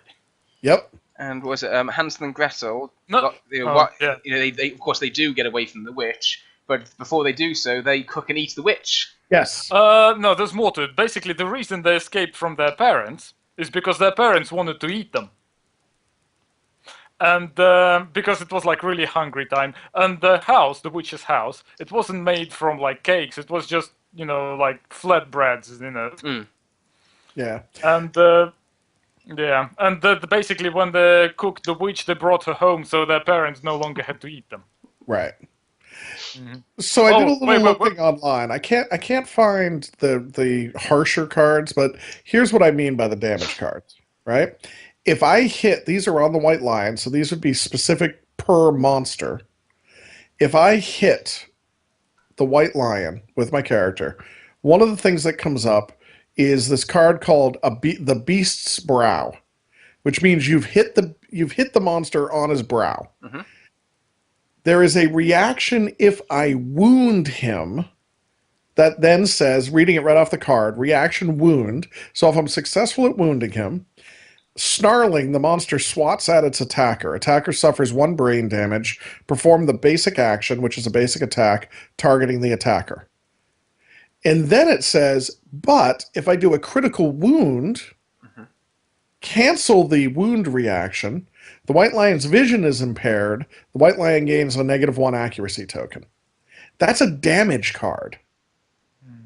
So nothing if I miss. Now, the other thing they can do is some of them will say, reaction if you miss. Yeah. It'll do this. Beast's Femur is the other card they're showing here on the site I found. The blow lands on the monster's leg. There's nothing unless you critical wound. Critical wound, bruise the white lion's femur, crippling its graceful movement. It gains a -1 movement token, gain 1 random white lion resource. So just think about stringing a bunch, you roll 4 dice, you hit 2 times, you string those 2 together. You now have a story just in that one swing of weapons. Yeah. Just taking what's on the card. Well, also, the problem with this is, like, you have to play a lot of games before you get to the Watcher, and the Watcher is, like, really hard, and if you lose, you have to start from beginning, is it? Really? Well, unless it's if you're at the end, you're at the end. You don't have to start at the beginning. You just, you continue to move forward. We are still in year 6 or 7, wherever we are. Because what David told me, it's better to fight Watcher early on, because he gets less wounds. Ah. Yeah, I haven't looked. So on Kingdom Death, John has played ahead because he actually is the one that owns the game. I'm actually coming in fresh every time we sit down. So I'm getting to experience this as basically a campaign, which is really cool. Also, there will be an expansion called the Lantern Festival, which it's actually very depressing. Basically, it's gonna end badly for everyone. Basically, the being called the scribe, basically the king is just a puppet. It's the scribe who is like really behind everything. He's the one who starts these communities and villages and this kind of seeds of life. He waits for them to grow and then he harvests them. Yeah, that's Kingdom Death. Yeah, that is in a nutshell. That is the game. You are at the bottom of the food chain. Okay, right. Okay, so that was my quote unquote number 2. Okay. Andrey's number done. 1 was Guild Ball. So Richi. Yeah. No, a bit more about Guild Ball. So what is it in particular that you really liked about Guild Ball? Well, I already said. Okay, but I mean, in previous podcast. Have you now? So how much do you have of a collection of Guild Ball? Well, originally I got my Fisherman's Guild and the rule book, and my friends got a rule book and Brewers, and we both paid like £110 for everything, so it's 55 each. Yeah. Then I was lucky enough to win the goal competition, so that gave me complete Mason's team and the Butcher starter. Nice. Yeah. Very nice. And have you had any games yet? No. No, okay. So, in case after this, the entrance joke thing, if the guild of rules lawyers decide to sort of challenge me, I'm gonna tell them all I got is 2 goals and a fucking rat or a fucking otter. Yeah. Totally Well, didn't get that. I'm I assuming got that's nothing to play with. Let's put it this way. right. Okay, sorry. I'm doing Didn't get that. I'm doing commissions for David at the moment for Kingdom Death miniatures of all things. Oh, So your And time's a bit busy right now. they're not for playing. They're like the pin-ups and Okay. well, not pin-ups. They're like special things like messengers and things like Wide Speaker and Twilight Night and things like that. Not the game pieces, just the for fun stuff. Yeah. And I got to admit, I'm not a fan of the miniatures. Oh. really? Well, that? the design, they look interesting, but they're really hard to paint because the detail on them isn't very clear. Oh really? These plastics, they're Oh. like, I don't know if anyone remembers the old Malifaux stuff, like Jacob Lynch's original versions, the one which was a Gen Con, not the one with, not the retail I one. do. Yeah. And I have. It's kind of much lighter plastics when the lighter it gets, the more memory it has. It's kind of, the detail is less sharp, and that's what's happening with Kingdom Death miniatures. They're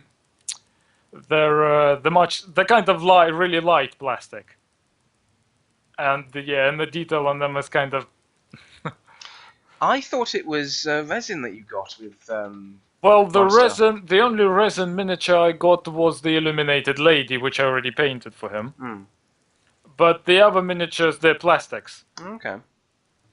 I didn't know they were all plastic, but I'm actually really surprised. The sprues that I've looked at, and I'm not an expert on plastics, but it felt like sort of the dense GW or No. current. No, they're current. very detailed. They're very detailed, but Yeah. sort of there's no sharp edges on them. So it's very shallow Okay. detail. Yeah. Well, no, I wouldn't say it's very shallow. It's like if there's like a sharp edge, it's sort of slightly smoothed. Right. That's the problem I find with it, and it's kind of hard. Also, things like eyes. It's very you have your eye, and then this kind of line which surrounds the eye isn't very clear. So after I undercoated it, I basically have to sort of guess where they are and make a mark, and that's the eye. Now I have I think I have a Kingsman. John gave me one of the models he got extras of. I haven't put it together yet or looked at it very close, Richie, so you I want need one of the to. Kingsmen? I don't even know what they look like. Give me a second. Kingdom Death Kingsman. Oh, hello. It's like a That's a very nice looking model. Yeah, next time I see you, I'll I'll bring one to Celine. yeah. That's They're the dude I have. beautiful.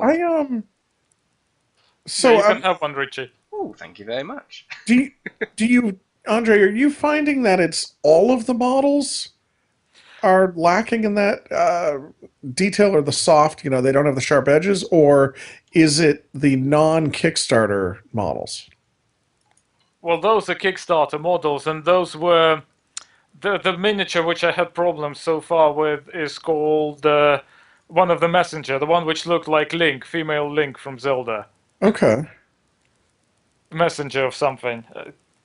That's the problem with the eyes. I mean, I kind of sort of managed to kind of solve these problems, but these models, I find them difficult. And there's few things which I find difficult, Right. I mean, I'm the guy who likes to do things the hard way. So, and if I find something,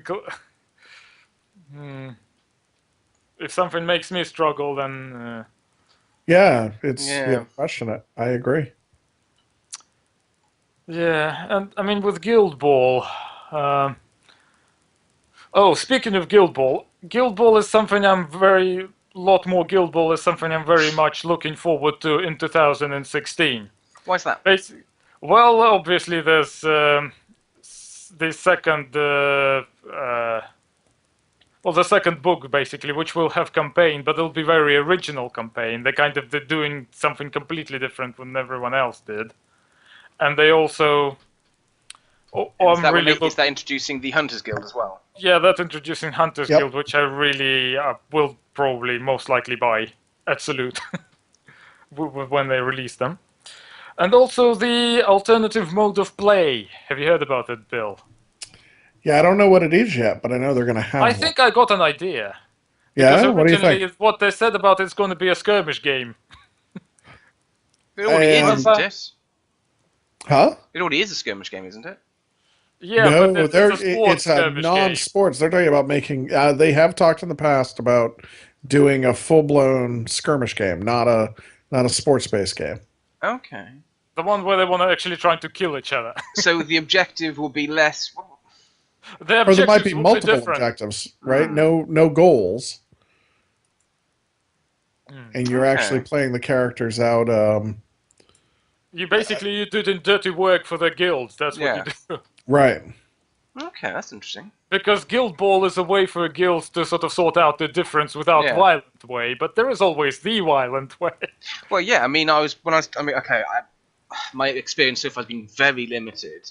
But I mean, what was it? Well, what am I saying? Non-violent way? It's just less violent. Yeah, way. I think we played 2 games. One of them was won by goals. The second one was won by beating the crap into the opponent. Yeah. So how is that different? Well, people usually survive by the end of this, but and also, guilds' dirty work like assassinations and things like that, and because lots of dark stuff actually happens off the game. Like if you read the fluff, people die. Yeah, I could see. I mean, if that's the way they're going, how is it different? Guild Ball is always going to be played on a pitch, right? With goals, not heavily. I mean, even if it's City Ball, you're not really going to have it super heavily terrained and all that stuff. So I see it as the difference between Guild Ball with a ball and there will be no balls. Malifaux, right? Here's some new objectives, and you're playing. Well, again, it would then be a competitor to Moonstone. Yeah. And Malifaux. And Malifaux. How does Malifaux with a ball sound? If we're talking about version 1.5, that sounds interesting. Sounds like an interesting twist, yeah. Speaking of which, you know that they're doing like a unit-size game with... What's a unit-size game? Huh? What's a unit-size game? Well, it'll be like units rather than single miniatures. What do you mean by like units? Larger scale. But as in... I get confused between all of these. 40k. 40k is larger scale. So army scale. Small army scale, not like big army scale. Like 40 miniatures per side, maybe under. 40. Okay, right. Okay, that's. Actually, what is 40k now? Is that like 200 or something? I have no idea. Well, Apocalypse is, but. Okay, 'cause 40 still sounds like a lot to me. Basically, it's a game with units rather than single miniatures, small units. Right, like squads. Squads, yes. Squads, Right. yeah. Gotcha. Sorry. And it's still set in Malifaux universe, only it's not in Malifaux, it's Earthside. This was the announcement. Yeah. They made this year. Yeah. And speaking of which, I think they released one PVC miniature Okay. called Ionus. It's a miniature which made from PVC plastic. Right. And I got it. Okay. What do you think? Why go to PVC over hips? Probably because they'll be doing units. Cheaper way to doing it. Because it's cheaper. Because it's a miniature which goes on medium base. It was $15. And it's So, like what's it old man called? perched. It's called Ionus. Do you know how you spell that? Good luck. Oh, is this the guy with the... The clock Clock. guy. Yeah. So- I have to say, these are very fine PVC miniatures. So, Andrey, what would you compare it to? What other game or company would I look at to figure out what PVC plastic is? Well, Zombicide is doing PVC, but I remember I used to have like problem with the details of Zombicide miniatures. It's the same type of plastic, but So it's it's that, very, okay. very fine detail PVC. I don't know if that was possible what they did. It's a very, very fine PVC. So it's that softer, rubbery. I wonder if It's kind of that's. softer, yeah. It is softer, yeah. I wonder if that's what the plastic that GCT used for Rise of the Kaja. Cage. Maybe. Kaj. Kage. Kage. It's Miyagi, not Miyagi. Yeah, at this point, it's just not even worth. It's more worth it to say it wrong. Makes me smile. Exactly. Yeah, but I'm actually looking really forward to painting Huh. that. It was pre-assembled. That's what bothered me. I managed to sort of chip it off the clock. Oh, really? Cut Pre-assembled? it off the cloth. Wow. It's there, yeah, the pre-assembled, yeah. Oh, that's surprising. Mm. I mean, while we're on the subject, I have to say I remember when they first announced it. That was this year, wasn't it? They announced that. Yep. And I remember very confused by the whole concept of it because last time I checked, one of the reasons when they first did Malifaux was because they have more creativity reign and they have more, unusual stuff they can put into the game by having it set on Malifaux than having it Earthside. And it seems really, but Well, it's got in the large first monsters book in they it, so... did talk about what life was like Earthside, and the whole thing was it's like Malifaux but with less magic and a lot less interesting stuff going on. So it seems really strange to then turn around and say, actually, this place where we decided was going to be less interesting, let's set our next game there. Well, That they is sort of they moved the strange, isn't it? storyline forward. Maybe there's like portals open and all these monsters spewed in and then magic spewed in. Who knows? It just Maybe for maybe me, the Malifaux is the safe place. that for me was the first thing that struck me as unusual. And then, of course, again, you've very interesting reading a lot of people's reactions online to it, going, "Oh wow, it's fantastic! We get to finally learn what it's like Earthside." It's like I don't know what it's like Earthside. I discussed it in book 1. you know. That is interesting. I mean, it could be exactly like you're saying. Which, It could be to do one with thing I want to mention. It's Yeah. sort of it didn't get in my top 5 list, but it's worth mentioning. The weird missing bits service. It's Okay. like on a completely new level because Batman used to be very, very good. So well, I don't know about before, but now it's excellent because what they do something nobody else did, and then I had some other miniatures bits missing, but they kind of send you a message every bit of the way. Like, okay. yeah, we got your message first, then like we're preparing to send it, and then the thing is like we sent it. They're also being quite apologetic, and also they sent it by like priority mail, so I got it like within a week. That's good. So No, bravo. I mean, I think that's and this fantastic. was after Black Friday sale as well. Fair enough. Yeah, credit where it's due. So I'm more like, Communication's always okay, good. I'm impressed. Yeah. Okay, shall I do my number 1 then? Yeah. Go on. Okay, unsurprisingly, it's going to be First Law Override. But it's not the game itself that is why it's number 1. For me, the reason why this is my number 1 is how the development of the game has gone. The fact that this time last year, it was in a very, loosey-goosey little Word document, single-page Word document that was, that was humans versus humans in a mirror match type setting that was so pre-alpha. I don't even want to use the word pre-alpha. It was just extremely raw. And between February and August, so we're looking at 6 months, it went from that to the now beta stage, which is so fleshed out, so functional. And it was that development, which is 90% down to the assistance that I've been given from my friend Tom. And it is such a I am so proud and humbled by the experience. It was absolutely wonderful, and I'm actually feel kind of jealous now because I tried to create games before and they never got very far. I had some loads of really brilliant ideas, but never really summed it up. It is difficult, and like I said, I've worked on little side projects in the past, and for me, the main thing is getting a good coworker, someone who. In the case of Tom, I was going to say, careful now, he might leave. in his case, he is so almost opposite to me, and it's good because his strengths are not where my strengths are, and my strengths are not where his strengths are, and so as a result of that, we can play off each other, and it's not so much a case of there's no envy, there's no malice behind these sort of things. Instead, it's I'm using his strengths to lift up my weaknesses, and likewise he does the same with me, and so we work together really well in that way. So now you can call yourself a game designer, like Justin Gibbs. Ooh. Well, I would like to think that I produce good games. Excellent. Bravo, sir. Bravo. That was a perfect parry. Flawless. Critical counter. But we're still trying to come up with a name. It's ridiculous. Now that we're working on a second game as well, and of course, one of the great things is that the fact that both these games are so different. There's no conflict of interest in there. We both want to see both games work well.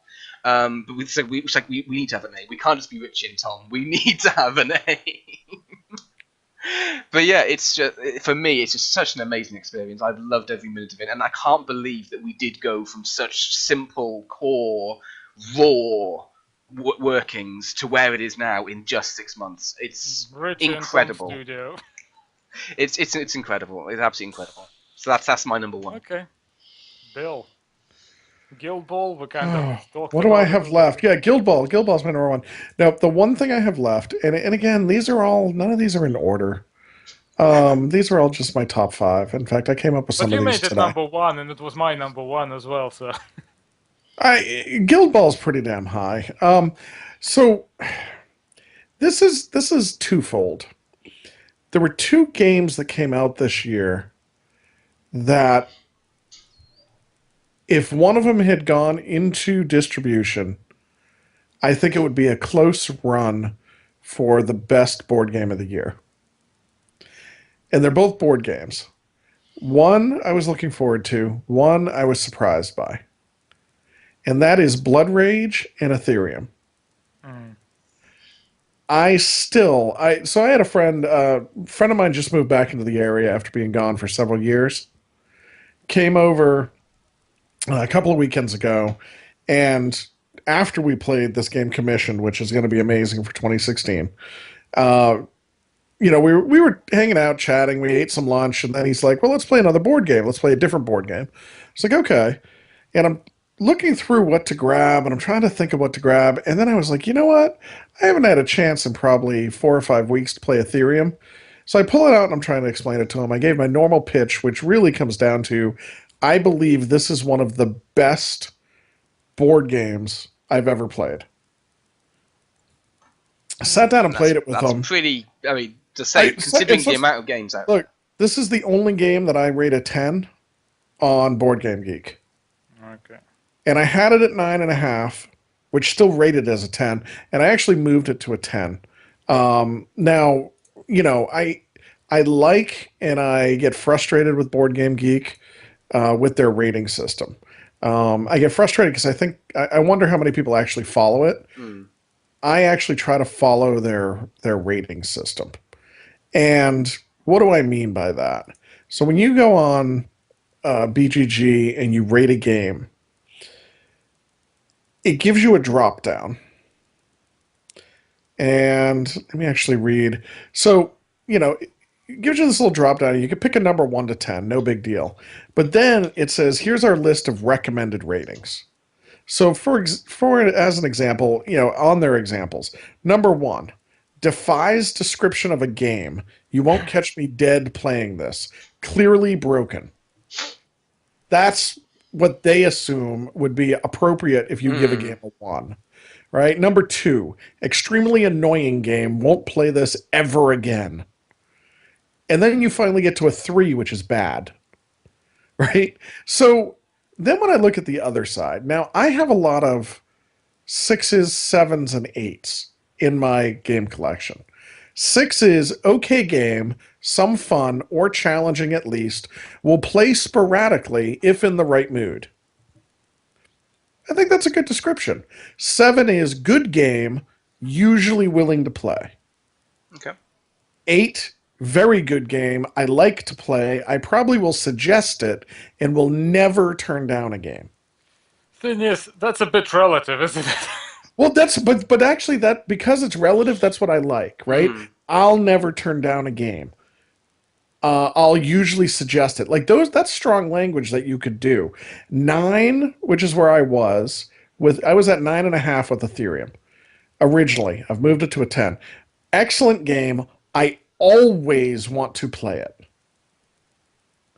That's strong language. Yeah. For me, that's strong language. And I was pretty much in there. If you recommended Ethereum to me, chances are I would put aside other You know, games. some people argue that the 1 to 10 score is not really a good way to review something, really. I can see that. But I only like it here because it has the language. Yeah. So here's 10. Outstanding. Always want to play it, and I expect this will never change. That's their description for 10. I realized after not having played the game for several weeks, and then sitting down with a new person and running a new person through the tutorial, watching them get excited, and remembering myself how much I liked the game, even after the flurry of other games, the game is brilliant. I think the biggest thing that hurts them is no distribution channel. Yeah. So it's hard for people to play it. Like, I really think it's a case of not enough people have played this game. It's interesting you mentioned that because I noticed today actually on Bell of Lost Souls, so another plug for them. Ethereum unboxing, yeah. Yes, and they're referring to the Kickstarter. Yep. And I found it very interesting going, hold on a second, the Kickstarter was quite a while ago. Oh yeah, it was over a year ago. I went back and checked because we were doing 2015. I got this game shipped to me after a year, waiting a year for it at the beginning of this year. I got it in February of 2015, or last year. So now, the other side of this is purely a pulp game, Blood Rage. Everything that people complain about. How are the miniature in Blood Rage? You know, the PVC stuff. I think they look good. That's okay. So that's a good example because I was going to ask if the details are as good or a bit better than Zombicide. Okay. So they do have decent detail. I don't have it in my office. Because from what I understand, I Black Plague miniatures are better than normal Zombicide ones. And they're probably the same ones as Black Plague since the production was going on about the same time. Probably the PVC thing is kind of moving forward. Yeah.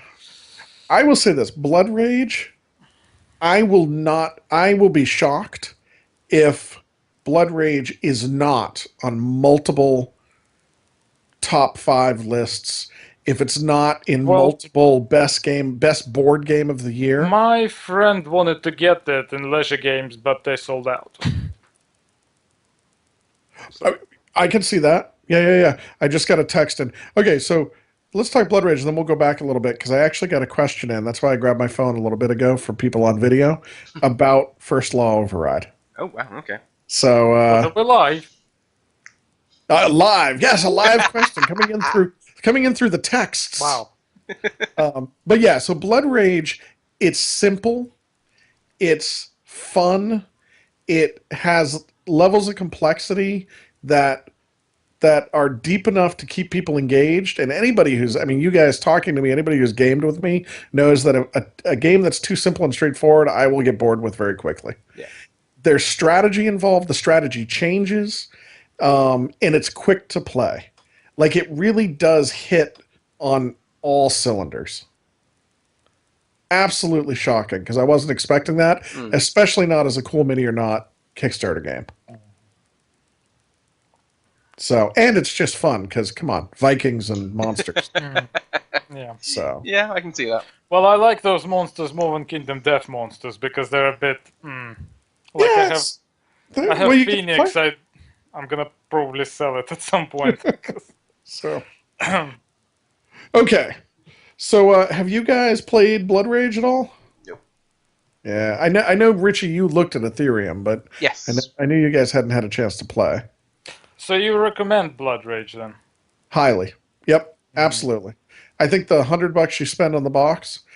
I also recommend going to get the expansions, but it is a. I think it's a good game just to have in your collection to pull out and play. Right. So Okay, so here's the questions about First Law Override. Okay, go for it. And this is from a friend of mine who's a big campaign gamer. Okay. So he said, all the factions are loose organizations, and they had the feel of being part of a loose organization as opposed to being part of a small team of characters. Right. And he felt, and I'm trying to reword his question here. He says, I feel like it was more oriented towards an army game scaled down to skirmish with experience as part of the system. Okay. Is that what you were going for? Because I was under the impression you were going the other side, which was sort of character driven. Yes. So he kind of wanted to shoot me some, Yeah. basically get your take on that. As here's somebody else who's, again, his take is, if I'm paraphrasing, reparaphrasing, that the idea is this is more of a sort of stealth operation as part of larger Yeah. organizations, as opposed to a bunch of characters who got together. That's right. I mean, suppose technically that is exactly it. The idea being is that almost every single group you're looking at, almost exclusively, you are looking at something like an elite squad of an army, Right. and that would be the focus. I mean, in the case Then of you nailed it. in the case of the main humans, that is exactly what they are. I think the only ones who really are not at all like that are the current wildcards, who are the Reaver Tridan group, because they're literally a gang. That's entirely their thing. They're an actual gang. They're not belonging to an organization. They're not a special forces. They're not a rebel army. They're an actual drug dealing gang. Right. And they're the only ones who are like that. So adding on, and now I'm extrapolating from his comments. Okay. Do you think that's a good thing? And now let me qualify that question. Malifaux has characters, but the characters are all part of their faction, their guild. And then they sort of merged them and muddied them with dual faction and everything. Yeah. Right? 40K fantasy, you're playing as part of this big, you're playing armies, basically. War Machine, Hordes.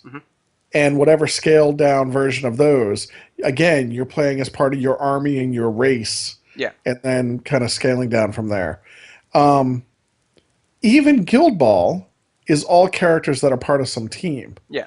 Would it be better clean if you're slate trying characters? to launch, to do characters? If you're trying to launch a character-driven skirmish game, would it be better to focus on the character side as a differentiator? Override isn't a character-driven skirmish game. Okay. That's not in the description. It's a campaign, right. Yes. And I guess that's where he's drawn the distinction, is that for him, campaigns are all about building your characters. And I'm making the interpretation for you as well, so correct me if clearly I'm wrong. But campaigns, like you talk about Mordheim and you talk about Necromunda, where you built your characters. Yes.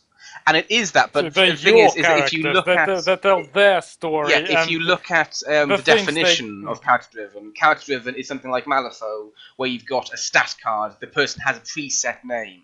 That's what a character-driven game is. So when I talk about Moonstone being a character-driven fantasy skirmish game, it is a preset, these are the rules for that model. When you've got a stat card, that's a character-driven game. So, I hear you. I completely agree. Here's my question, and let me try to ask my question a different way. If, as I break my brain trying to figure out how to reword this to ask what I want to ask, Um, if there's a lot of campaign games out there that aren't being done well, Hmm. which is why you wanted to create your own campaign Hmm. game, and the big draw of a campaign game is building, as Andre said, your own characters. Yeah. Why wouldn't you focus on the character side and find a way not to give somebody a character stat card, but to let them build their own characters, but still keep a character? Yep. So what I mean by character driven is truly character driven, Yes. not the changes that have been made for Malifaux and Yeah. everything. I know exactly what you mean. That was actually something that we looked at very, very early on, and it was decided that that sort of thing would work better for something more like a role-playing game. Okay. Um, one of the things we enabled through our campaign system is because you can very quickly start adding on stats and skills very quickly. You end up with a very within literally a couple of games of playing the campaign, you end up with a very unique feel towards the models you're using, and the best way to describe it is the best way to think of it is if you were to have something like the United Earth Force human group. Your team would be equal to, say, the squad you follow in the film Full Metal Jacket. Okay. It's very much you're part of a larger group, but you're focused on these small people who, to begin with, just like in the film, they start off as these rank and file grunts who have no real specialties, but and as the film goes on, they get their, you have the different nicknames and the characters, and all this gets developed, and that's how it works out. So by the end of it, you've got these people who have these personalities, they have these characters, but it happens through gameplay rather than pre-gameplay. Okay. I can see that. Right. I hope Okay. that Well, there you answers go. That was our live question. And we're finished with the nice things. So We are. Now we we're on better to the hurry up because we've been over 2 hours now. now we're on to the Now it feels like real HobbySofa where we bitch. Bitch and grumble. Okay, so my first number 5. Yep. There will be. Let's try to sort of hurry up now. There's a couple of ones which I need to talk at length, but the rest will be very quick. Okay, Smart Marks miniatures have closed. That's Who are they? well, they're doing the smoke miniature game. They're also doing Mauser Earth. Remember you bought Little Lord? Yes. Oh, them. Yeah, we both got one of each. Yes. I got Humpty Dumpty. So when did they close? This year, early this Oh year. yes, I can see an article here. July last this year, year. sorry, July yeah. this year. Wow. Did not know that. They did very nice models. Yeah. I might actually still buy some. There's like this sort of Yogg type character, or like a genie who's sort of trying to swallow a dagger, sort of like circus act. I might actually get him and use him as a shadow emissary when playing with McCabe. I think one of the issues they had was the fact that they had almost, I don't know what scale they were, but they were very different to most other games. They weren't the They generic were 28, 50 mil. 30. The 50 mil. Yeah, and there aren't many games that use 50 mil scale, are there? So you have to be very careful of what you're getting. If you're getting something that's abstract looking, then fine. If you're getting a human, you can't put next to a human in, say, something like Malifaux or whatnot, because they just... Right. I think that is going to affect it. They're only really useful in their own game. Now let me ask you this, because you talk about that they did 50 millimeter sculpts. Does that mean that I could take the normal? So the normal games that I play are 28 to 32 millimeter, right? Does that mean I could take their normal size model And he'll from be a this company? giant. Well, and it would be in scale with the other models that I put on 50 millimeter bases in a quote unquote typical skirmish game. But if he's a human, he's just like gigantic human. Is that a little some weird monster thing? Yeah, fine, but Okay. But could yeah, be any that's size. exactly But human it. So size. it would be, but I mean, it would be it's about that size. They're like the larger models that I have Yes. on a It's 50 like a millimeter base. half giant, I suppose.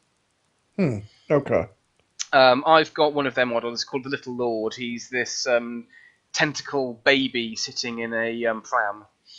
It's an awesome little model, and he sits perfectly on a 50 mil base. And yeah, very nice little model. Oh, well, but he's a baby that fills up an entire 50 mil base. Yes. Yeah. Okay. I got Let me Humpty see if Dumpty. I can find him for you. Find Humpty Dumpty. Here we go. This is the Little Lord. View image. Paste him there. And I'll also share for the people who are interested in the link. I gotcha. So this would be something that typically we would expect to see on a 25 millimeter or 30 millimeter, 30 millimeter lipped base. This is actually a 50. That's right. But it's still going to be about the same size as a Warjack. Yeah. Yeah. Or a, what are they? Are they tags on Yes. 50 millimeter bases? Yes, exactly. I mean, they're actually 55mm nowadays, but yes, exactly that sort of thing. And the thing is that if you get, that's what I'm saying, depending on certain things, if you're getting something that just looks like a generic monster, then that'll be absolutely fine. But if you're getting something like this, I mean, that would be a very big pram. Right. And if you had that next to like something like a tag or a Warjack, that's just going to be a It's bit going to unusual. look odd. Yeah, I'm Richard, with you. I got a miniature called Humpty Dumpty. Okay, let's have a look at that. They're like dwarf conjoined twins. I think I've seen that one. I bought it for $5, including postage. Nice. Here we go. Let me see. Can I get a good picture of him? Here we go. Oh, that's too small. Come on. Now, his collar of his shirt is like paper thin. I don't know how they managed it, but very fiddly. And also his glasses, which are sort of just coming off his nose, is like, Okay, so super very bit small that picture. That's thing, and let me go and do a thing. So for those curious, just about Got to it. put this up. There we go. So he's an interesting model for certain. But again, I'm assuming again we're looking at 50mm base there, Andre. he's on 40mm. 40mm, okay. So that's a bit more suitable, but He's like a human size, actually, only his like hands and feet and head Oh, are really? large. He's like a really fat guy. So, Richie, what is on your bottom 5 list? my number 5 is actually going back to Corvus Belli again. So I had them as my number 5 best. They're also number 5 worst. And it's over one model they did. Well, one release they did. Wow. It was a release that I thought was awful.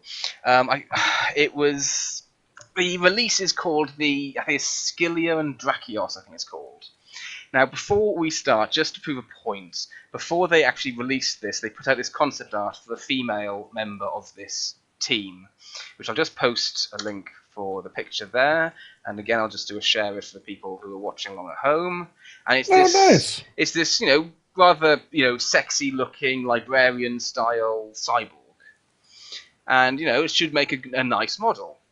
A librarian or pleasure bot. Okay. Yeah, exactly. There's, it should be a good. Sorry, model. which faction is that? That's for Aleph. Okay. What they then ended up with was something that's very different. Well, show us what they ended up with. So this is what they ended up with, and it's a dual pack. So you've got her, and you have the rather awkward-looking pose that she has. And I'm just going to share that for everyone as well. Yeah, that's confusing. Yeah. She does not look anything really like her artwork. But worst of all is the guy she comes with. And this is not a problem so much with the model, but more the paint job for the advertising. It's you look at his trousers and his crotch, and you go, hold on a second, something's a bit off there. And because of the folding of the model and the sculpting and how they've decided to do it, it looks like he's rocking a massive hard-on. Well, she was supposed to be a librarian. And it's like, seriously, it's just this weird. Yeah. It's just. I want to thank you. Just like I think it was Ian from the Aethervox who pointed out to me the overcompensating angry elves in War Machine. You have now made it so I can never see anything but that on this model. Exactly. It's just not up to their standard. It's not up to their standard, Hmm. and it's something that I mean, in his case, that's all you can see now. That's all you can see. That's all you can see. And likewise, in her case, she's a substandard. The posing is awkward and awful, and they could have done so much better with both. Do either of you, I mean, really, this is an Andre thing because you're a sculptor and an artist or anything. What is the big deal about trying to do the stick the hip out, bend sideways? Like Malifaux did that with one of the Desperate Mercenaries as well, and it's just such an awkward pose.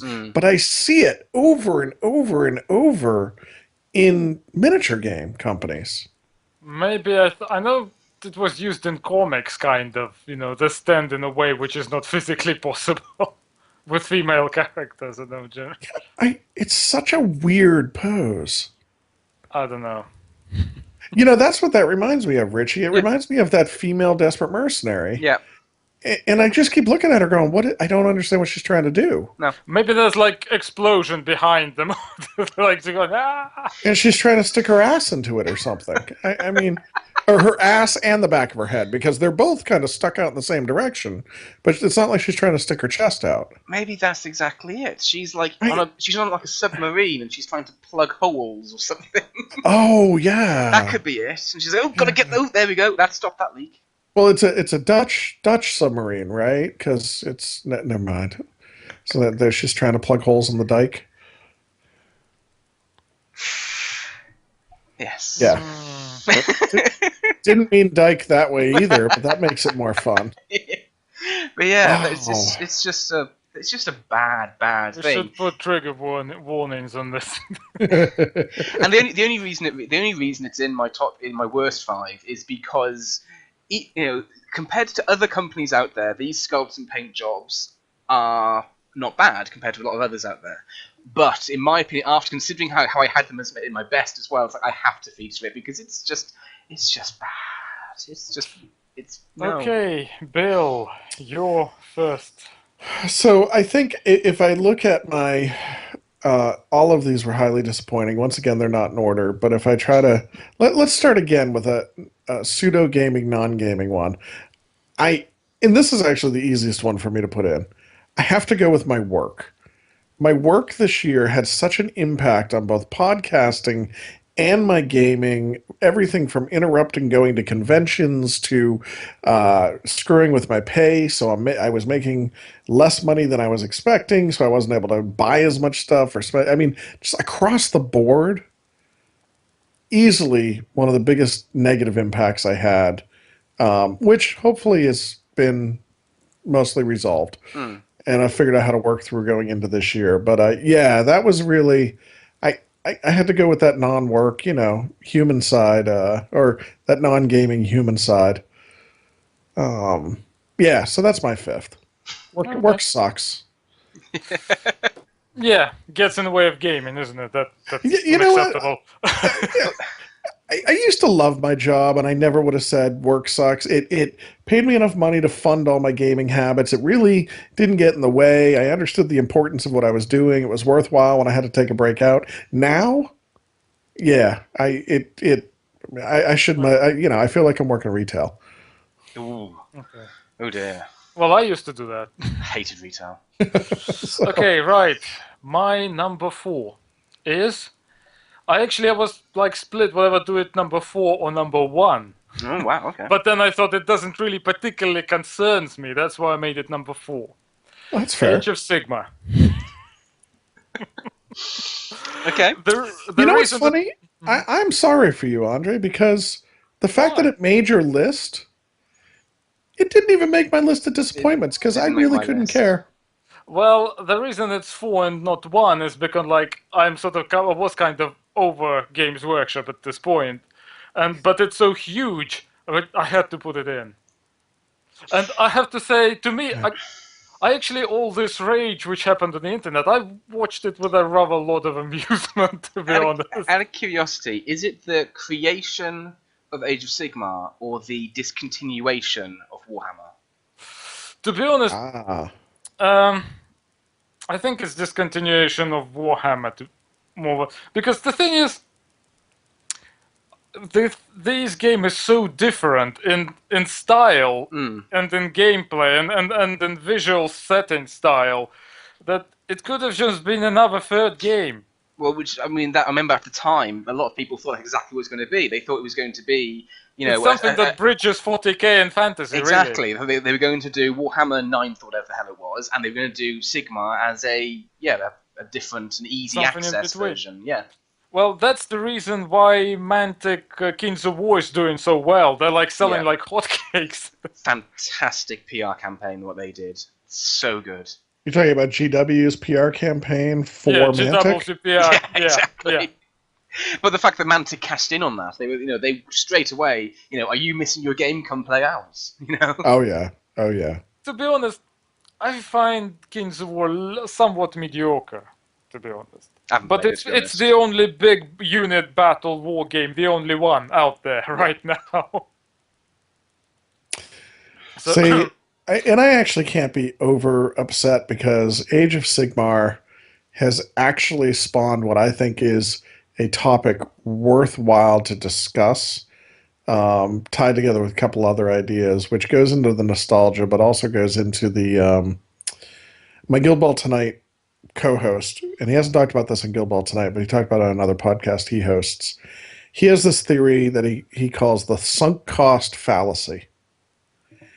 And I'm going to talk about it at length on Gamers Lounge. Spencer and I are, but the real simple thing. I'm looking forward to that. Yeah, I think it applies with Age of Sigmar, and it's one of the examples I'm gonna use because I have a couple of friends who still play Age of Sigmar. The sunk cost fallacy is one of two things. I don't play this game currently that I bought, which is how Phil used it, or on the bigger side, I've bought into this game I used to enjoy. It's crap now. That's always the middle part. So I must spend more money because I'm sure it's going to change eventually. And then that all culminates within GW of, and I've put so much money into this, I've made such a quote-unquote investment into this thing I really am miserable with, that I can't leave it to do something I enjoy. Yeah. Bill, you have to sort of let me in on that Gamers Lounge, because there's something I want to talk about there as well. It's about the downfall of Rackham. Very similar situation happened there. Yeah, I'm open to that. Let me talk to Spencer and I'll figure it out on the scheduling. But I do think there's like Age of Sigmar has really brought that out, where effectively, if I listen to the community, and I can only listen to the community and see what I read online, you're talking about a game company who went, yeah, we have a bunch of fans and we haven't pissed them off enough. Let's see if we really can crap on them and they'll stay. And a lot of them have. And a lot of them have. Well, it kind of disturbs me. It kind of Yeah. disturbs me that I'm thinking of actually getting some Age of Sigmar miniatures now. Just to add in. I think you are mistaken, Richie. Oh. Thanks to Andrey here and his sending me to Bella Lost Souls. Bella Lost Souls, top news 1, 2, 3, 4, 5. Games Workshop bad Christmas sales numbers. Oh, really? Oh. Now, I haven't read the article, but that's the 5th article down. And then right above that on the 4th article is Games Workshop half-year financials out. That's so is it bad? Get ready for a bumpy ride is in the title. But come on, bad Christmas sales.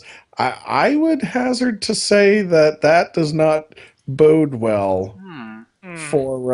From what I heard, the actual starter boxes for Age of Sigma sold really well.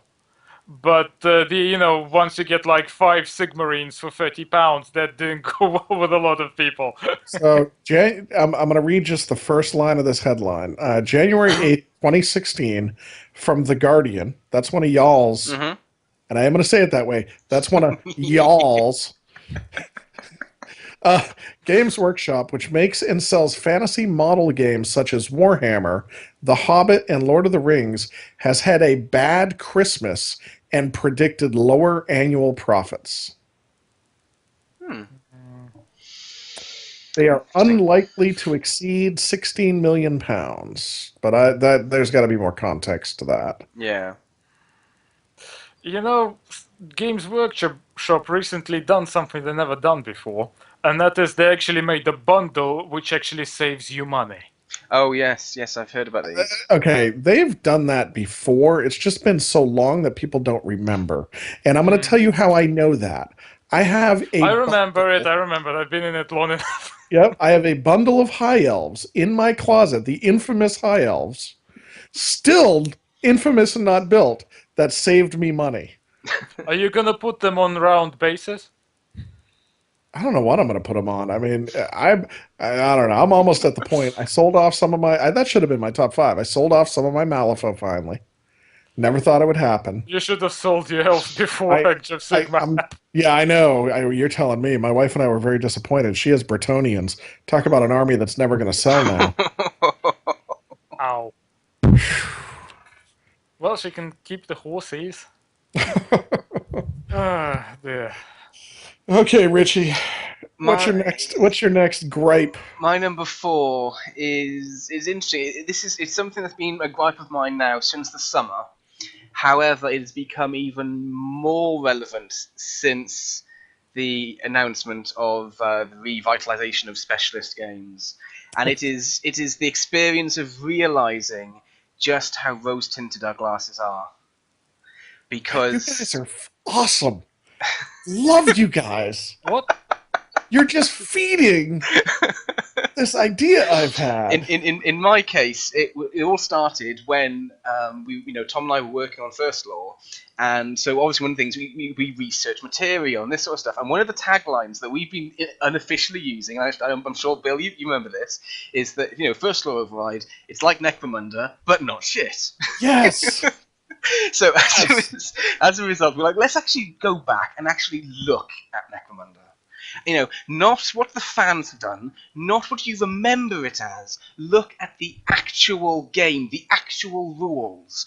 And I've got the actual rules just behind me, and I'm flicking through it, and I'm going, this is awful.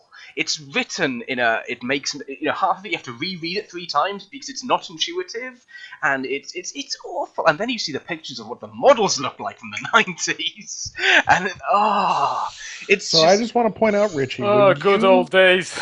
When you went through that in the summer, Yeah. you mentioned that to me. I think it might have been offline. Yeah, probably. Because that's where I started formulating my idea about this segment. And started looking at other things outside of just Necromunda. Yeah, and then we had the announcement of the revitalization of specialist games, and all these people go, "Oh, fantastic! All of these games," and it's like it's not going Richie, to be. It's not. I had the same thing. Basically, I sort of started reading Necromunda again, and I thought, okay, I'm never gonna play this again, ever. And then I sold this hardback book for how much was it? It sold for like £40. Really. I've got my hardback still. Yes, I sold In it for Not for immaculate long. condition. eBay, here you come.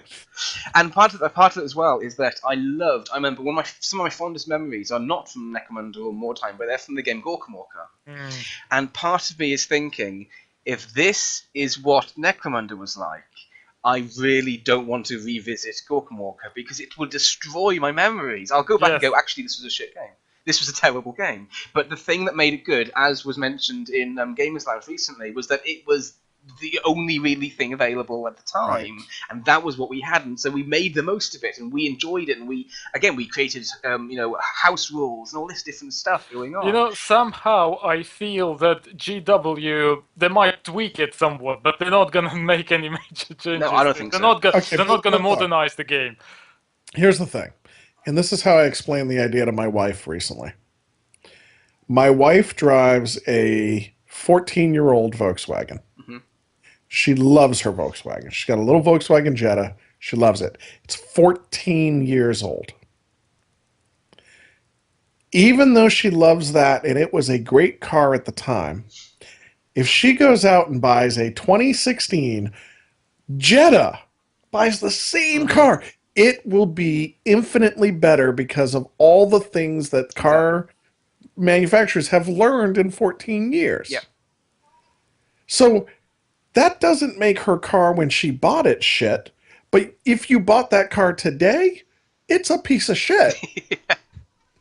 It doesn't change how good it was, and the fact that it's lasted this Well, long and people everything get else. attached to things. I don't But know. on comparison, exactly. I mean, in theory, we probably should see minor changes. I mean, in the case of, I don't know about More Time, but of course, Gorkamorka and Necromunda, they used second edition 40k rules. Of course, those rules have changed now, so you'll probably see minor revisions to bring it in line with whatever the latest Well, version let's is. hope they don't make it like But Age of Sigma. but also, think about this. Even with what they did with Age of Sigmar is such a great example. Age of Sigmar looks to me, I haven't played it, I don't know in depth, I haven't dissected it. On a high level brush of it, it looks to me like GW game designers were told there is a whole toolbox of new game design mechanics and new ways to do games that gamers like more than roll a bucket of dice. So adopt those. They went out, misunderstood what they were reading, picked 3 of them, threw them together, and still did it wrong. You know, And I think they're just old. GW uses old mechanics, Yeah. not bad mechanics. Like if I listen to a Rick Priestley and an Alessio and all these guys, right? It's not that they're old mechanics. Gavin has that were GW. Those are the mechanics of the day. But Oh dear.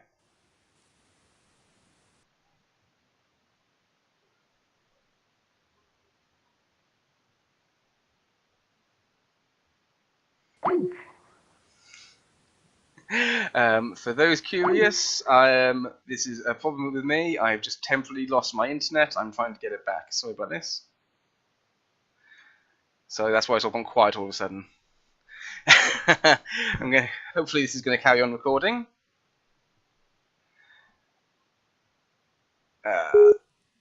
Right, let's try again.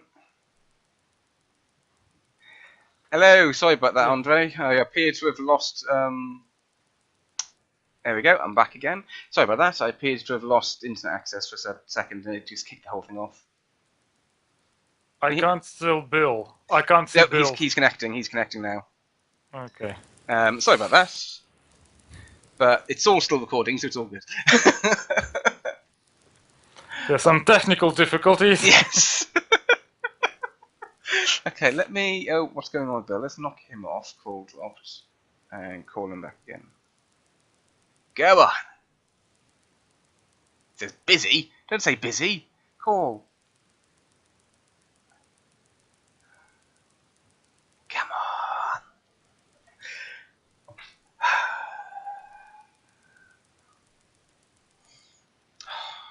Don't be annoying.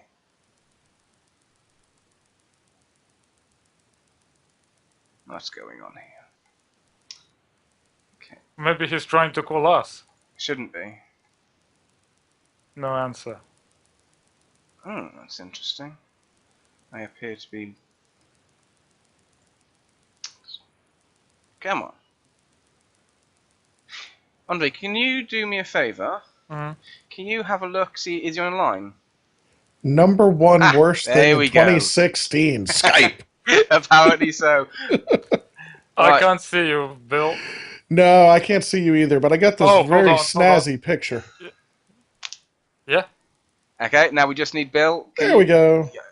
You just need to connect your video. Oh. Yeah, I don't start that by default. You didn't like Stitch? It was very amusing, very amusing. Right, that was on my side. That was sorry about that.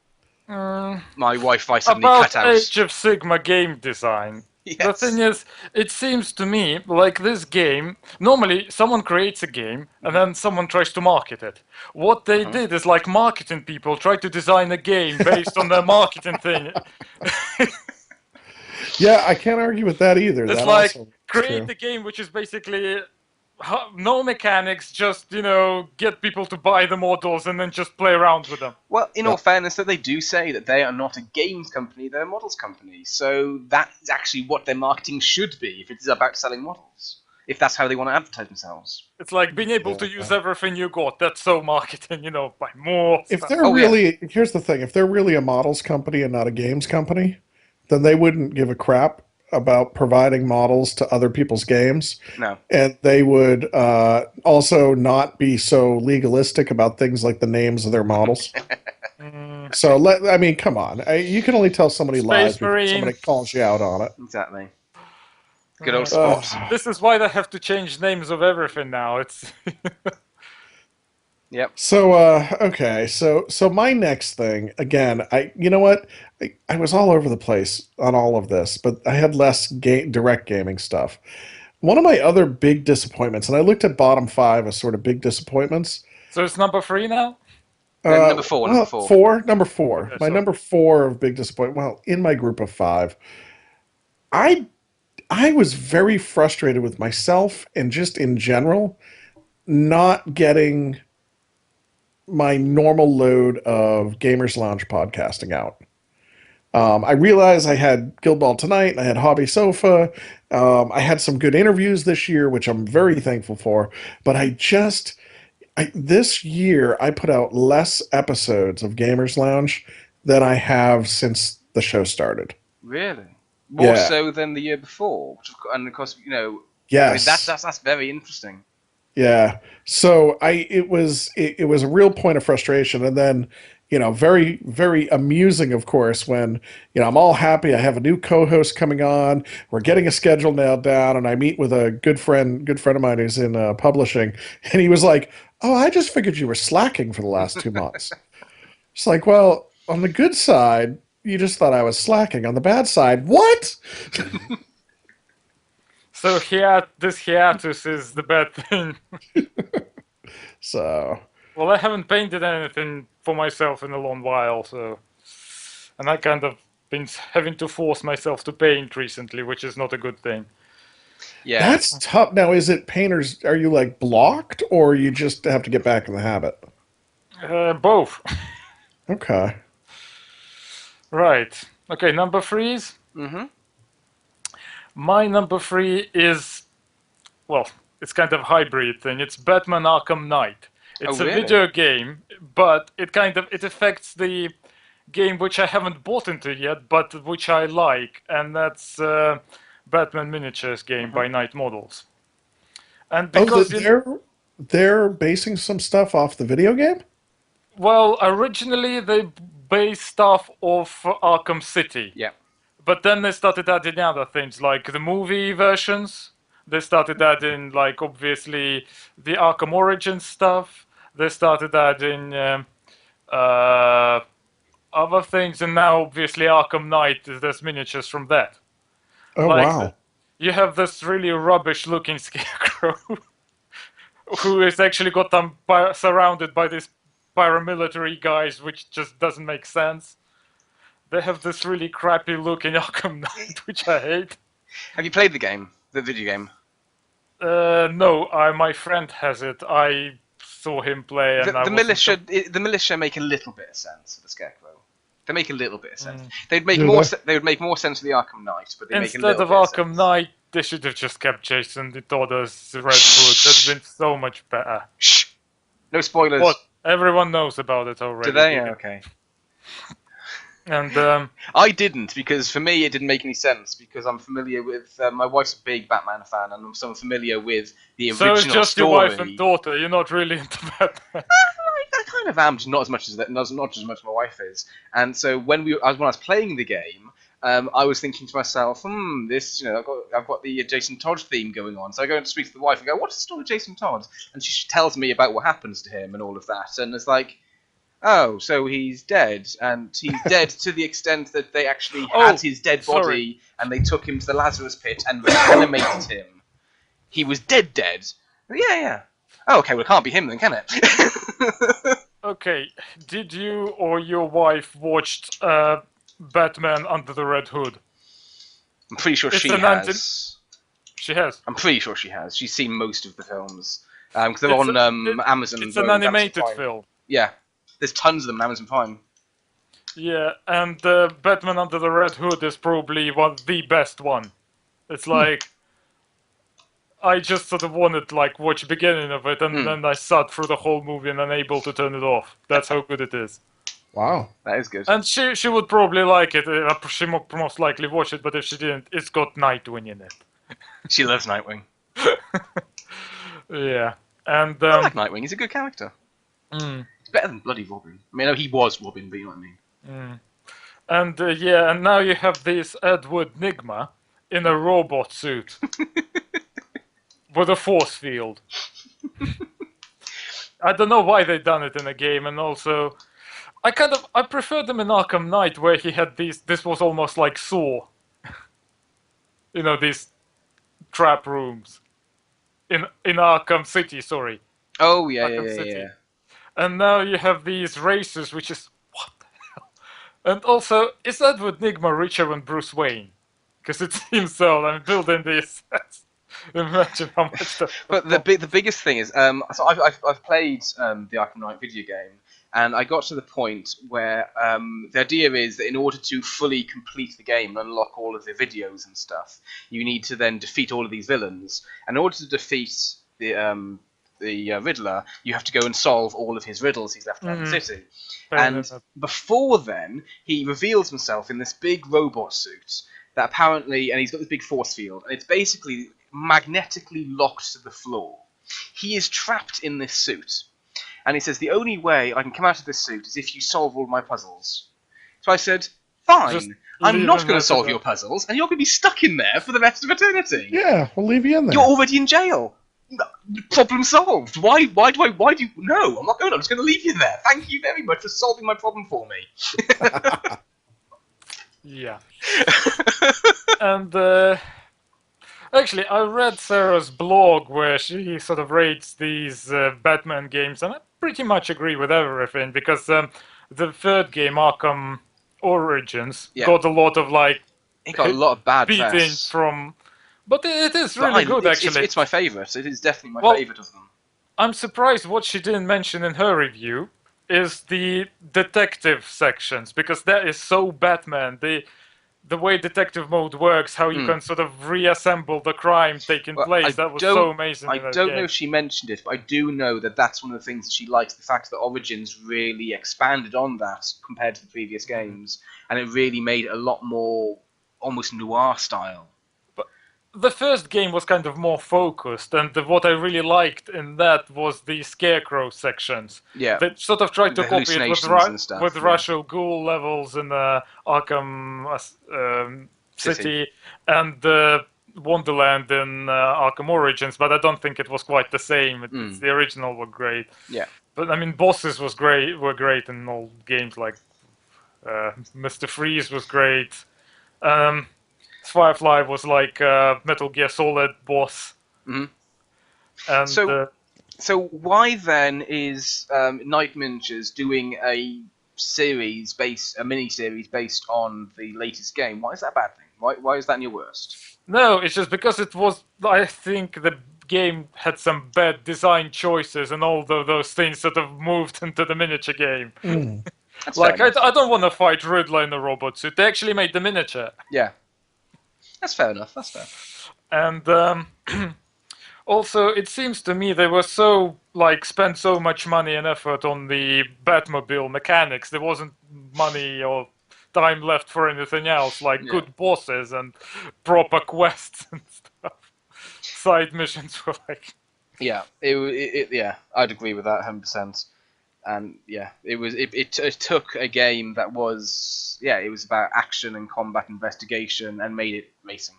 I mean, racing isn't so bad, but it's the drones part which I hate. Bill, I'm guessing you haven't played this game. I haven't. I just got my Xbox One. I don't even know how far behind. I just started playing Tomb Raider, or the first Tomb Raider. Yep. You know, the one where Lara Croft is still a teenager, and which is as amazing as everything I heard about it. It's a really good game, isn't it? But yeah, I'm so far behind. I haven't got it yet, but that is next on my list. Because if you like storylines, because I've watched the thing online, I You should have just play read it. I've And read the Witcher books, and so I'm really looking forward to getting Witcher the game. no, the thing is, these storylines, the way they like, you actually care about them, and I never care about stuff in the video games. That's the thing, and What are also you you talking about? got, This And again, Witcher. for me, because I like the books, the Witcher books, I you think don't have PS4, do you? I don't. That's Xbox One. uh, the number one. If I'm gonna get a console, the number one thing on my list would be Bloodborne, and yeah. That's PS only, yeah. Is that PS only? Yeah. Mm.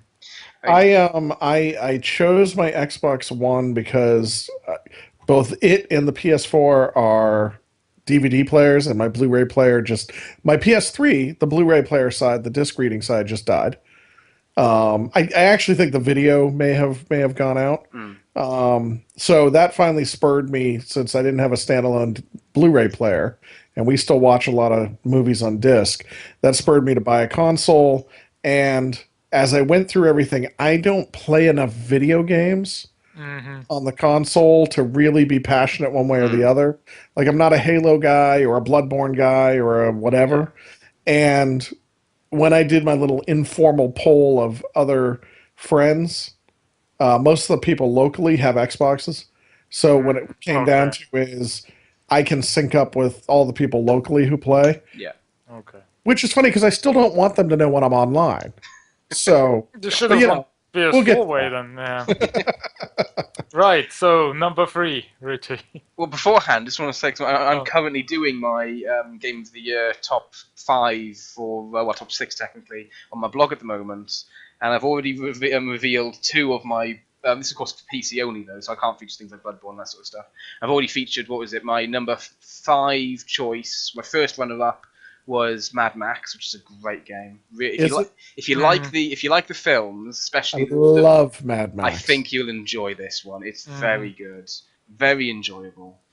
Second one was the game Soma, which is I published that post today. That's such a good game. Is that the Yep. underwater game? Yeah, such a good game, and it makes you question so many things. It's a very heavy game, very heavy. You can't just sit down and, oh yeah, I fancy a few hours of blowing away on Soma. It's not going to happen. You sit down and you start going, oh my god, what is life? Am I alive? Oh my god, what does this mean? It's so detailed, but it's great. But what I can reveal is 2 games I am not featuring, despite currently trying to play them both. Well, I can't. I'm doing PC, so I can't. It's impossible to use Batman considering they had to pull it for sales. But I'm not doing Witcher 3. I'm not It's featuring long. Witcher 3. It's long.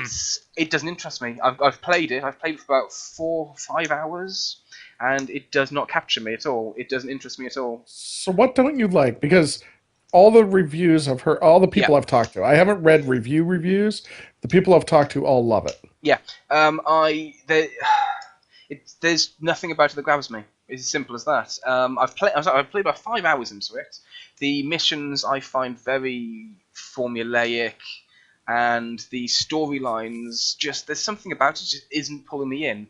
One of the issues is that I feel, now other people have said the opposite, but personally my feeling is that an awful lot of the dialogue is between characters who already know each other from previous games. And it feels like a lot of the time they're sharing in-jokes with each other, and I haven't played the previous games. So I didn't feel like notice I'm that. So I'm sitting hoping- back watching this in-joke, and it's like, yeah, I kind of feel like third wheel here. Well, and he's very sarcastic, right? Yeah. I mean, so I'm hoping, for me, that's a plus, because I have read and listened to the audiobooks, Yeah. the Witcher series, and I've actually heard that I heard this from the D6 Generation guys, that the series was written, then the game was created. Most people didn't know there was a book series because it wasn't translated to English for a long time. Now that it's been translated, that there's incredible, even deeper ties than the people that have played the earlier Witcher games. Yeah. So I may I've have a been told leg that up too. on that, where I kind of get a lot of the Yeah. what's already gone on. So I think so if you're a fan of the books, got a friend of mine, Jay, he's a massive fan of the books. Oh, and also speaking of Batman, there's a couple of videos online done called Bat Metal. You might want to watch those. I don't understand that jump, Andre, but okay. Now, before we move to another topic. And the other game that I'm not featuring is Metal Gear Solid. Well, it's unfinished game. It's I'm you heard about this scandal with Kojima? And that's part of the problem. Because all I'm hearing about is this scandal of how apparently he wasn't given credit, and he wasn't given this, and he wasn't given that. However, I've been playing the game, and every mission is treated like an episode. And just like with an episode on TV, you've got opening and closing credits.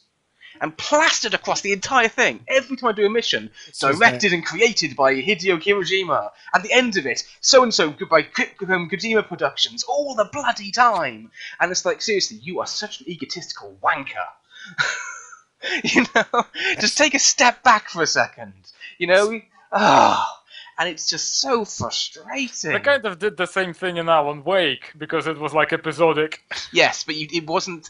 Part of the problem is the fact that the name wasn't.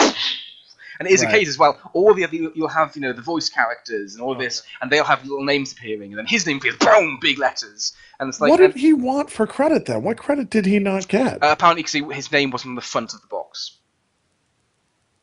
Wow. That's it, basically. Wow. And all his previous games, his name is on the front of it. Because they're claiming he hasn't been given credit, and that's the only place he hasn't been given credit. The game itself, boom! There's also part where he couldn't receive the award himself. Yeah, because he'd already been let go by then. Huh. He wasn't under the employ. Yeah. He was basically technically he was, but he was on gardening leave, which, as you know, he wasn't. That just you're not in the thing. But so they banned him from coming to the convention. Did you say gardening leave? Yeah. What is gardening leave? Maybe it's a UK thing. It's where basically you're still technically on the books because they're paying your salary up until a certain point, but you're no longer in the employ for them.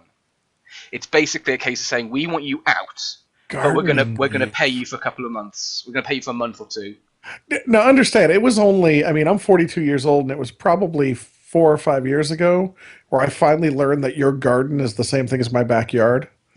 Yeah. Okay, that you weren't talking about a garden like I think of a garden. You were just talking about the backyard. Back gardens. Yeah. But gardening leave has nothing to do with that. I mean, I don't know where the terminology comes from. I only heard about it myself about 6 years ago. And the first time I heard about it, it's like, wait a minute, what? This person's getting paid to go and garden? What?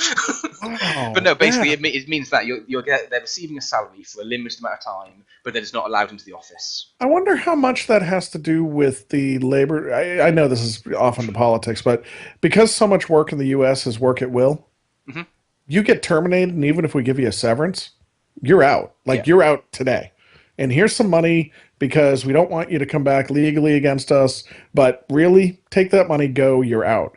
Where I know there's a much, because we have a UK office, it's a far longer drawn out process of retraining and reallocation and all those rights that you guys think you have, damn entitled Brits. I'm with you on this one. So, but I wonder if that's where that comes from is this a way that, as a manager, I could put you on leave, know that you're terminated, not have to worry about the training because you're on leave. You can't come in for training, and somehow ease you out. That's basically exactly it. It's a way they know they're going. They know they're gone because they know they're being fired. But they're being told that basically, here you've got a couple of months to find a new job, and we're going to pay you for it. Yeah. So, please don't sue us. Huh. Gardening leave. Thank you. I have added another gardening leave. So that's basically what happened with him. He's put on gardening leave, and then he goes, "Oh, this is so unfair. I'm no longer technically allowed to work for this company, but they won't let me go to accept an award for them." It's like, well, of course, because you're not in their employ anymore, you twat. Exactly. Well, Jeff Keighley really went at Konami for this. They got so much bad PR from that. And let's not forget as well, for years beforehand, he'd been bad-mouthing the company at every bloody opportunity, saying, "Oh, they're terrible to work for. They don't give us this, that, and the other." And it's like, you can't badmouth the hand that feeds and then complain and let you go. And then want to keep getting fed. Exactly. Okay. Yes. So anyway, moving on. So my Sorry, number. one little thing. There's Yeah. a little flash animation, two of them in fact, called Okay. Bat Metal. Bat metal. You might want to watch those. Those are really disturbing. There's one where Batman and the gang beat the shit out of Ariel. Disney's Nice. Ariel. Okay. It's got Nightwing in it as well, so That's disturbing. Right. Okay. Maybe. it's very bloody and nasty. Let's put it this way. So, Okay, Richie, so- what is your number 3? Yes, my number 3 is actually it's quite an old game now. It's Tentacle Bento, but What? it's Tentacle Bento when played. That made it into your disappointments? when played with more than 2 players. Wow. Because I played this game originally, I think it was about 2 years ago, just me and the wife playing it, and I loved it. We had so much fun playing for 2 players. And this summer, at a little barbecue party we had, was the first time of playing more than 2 players. And we played with 4 people, so it was a 4-way game of Tentacle Bento, and it was awful. It did not work at all, and it was so disappointing because of how good 2-player was for us. It hit me because it was so disappointing. Now, regarding Tentacle Bento, I sort of read the rules of that game, and I wasn't particularly inspired by them. It's not very inspiring at all. I think this little scandal which happened gave this game so much publicity. I think Well, and it's so funny because it's really overrated. Andre, you remember like the sales pitch Richie was giving us for this game, don't you? I Well, love that's this why I read game. the rules, As a 2-player game, I love it. It is so much fun. But it's advertised as a party game. It's advertised as more than 2 people. But you actually you play it with more than 2 people, and it all breaks down. Everything it just doesn't work. Guys, The rounds really become. need to hurry up now. Been over 3 hours. To narrow down, the rounds become too short. You go through the cards too quickly, and you don't have enough things to do things. You end up in these situations where you go, "Oh, I've got nothing to do. Oh, I've got nothing to do. I've got nothing to do." Keep on going in cycles of no one doing anything. Whereas in 2-player, it fixes itself, and you end up with a couple of rounds where you go nothing to do, nothing to do, nothing to do, but then it fixes itself, and you end up with stuff to do again. It doesn't happen with more than 2 players, and it's just so disappointing because I really enjoyed 2-player. So then, a game that's advertised as a party game actually becomes worse the more players you have. So because mine are not in order, and Andre is saying we have to hurry up. Yeah. I'm actually going to move one of mine. I've been trying to kind of order these as we go along, and I'm going to move one of mine to dovetail into what you just said. Okay. In my disappointments is Super Dungeon Explorer Forgotten King. Oh, really? Which is another soda pop game. I love Super Dungeon Explorer. I have so much Super Dungeon Explorer stuff. I had until I played this game on Halloween. I had everything except for one model that they had released retail up until Halloween. My Halloween game, which was I had played a cooperative game a couple times on the new rules. Everything people have complained about online about this being bad came true in my Halloween game unexpectedly. And I went into the game making some changes with the expectation that there were minor things and the game's not going to be that bad. Yeah. And completely unexpected. I cannot stress enough. I stood up from Halloween, everybody left, and I almost listed my entire collection on eBay. Shit. I didn't do it. I stopped myself and said, I'm going to give myself a couple weeks break before I make a drastic decision. And I have not recovered from that break. I have not gone back in. I have no desire to play this game without rewriting the rules myself. Wow. And I do mean a complete rewrite. Yeah. I am so disappointed in this. Not enough to get rid of all my stuff. I still love the models. I still want a game that mirrors the first edition experience. And what I want to figure out is, can I still do first edition rules just with the second edition cards, which I think I can. But so disgusted. And not just disappointment, but disgusted with this. Okay. My number 2. Number 2. Malifaux Avatars. Oh, okay. Basically what they've done to them I don't understand. You just used a phrase that I thought wasn't in existence anymore. What's an avatar in Malifaux? Well, they're still there in a campaign, that is. But campaign isn't that good to begin with. Oh, you mean the emissary models? Emissary models are not exactly avatars. I thought they were. Isn't that what I No. can use my avatars for? Oh, speaking of which, because you can proxy your avatars as emissaries, Right. but there's no cards available separately for them. Oh. They didn't do deck of avatar, deck of. And also, I mean, the way you just have this slightly larger slot in base for avatars that is just so rubbish. I think they'd never actually end up doing the bases in the first place. I haven't seen them at least. Yeah, I remember them talking about that. Yeah, they said they were going to do these special bases that you can put your things in and... The thing is, they're not actually really doing third books models yet. What was Yeah, it? but isn't that in line with everything else they've done, where they promise stuff and only have barely gotten to stuff they promised back when they switched to let's M2? put it this way: the actual campaign, I sort of looked at it. It's somewhat clunky. It's probably actually better to play normal games rather than campaign. I decided I'll never play it. Wow. And See, this is why we can't do video, because Andrey likes to talk about weird. And while I can keep my mouth shut, I can't. I gotta sit further away from the camera with my back to you guys. Just put a pillow over your face. well, I'm criticizing them now, so you know. I know, it's fantastic. Welcome to the club. Yeah, and also I mean, the avatars in the first place was kind of difficult thing for them to do properly, and they decided not to do it at all. And because let's put it this way: there was no easy way out of this, and they didn't exactly choose the best way anyway. And lots of disappointing for me there. And also, there's some really weird things in it in a campaign where you play half of the campaign without a master. Honestly, I'm sorry you're disappointed in the weird stuff, because I know you were still enjoying it. But I enjoy a lot of miniatures, but the third book, and also there was very few miniatures in there. I have such a deep-seated joy on you joining the dark side. We have cookies.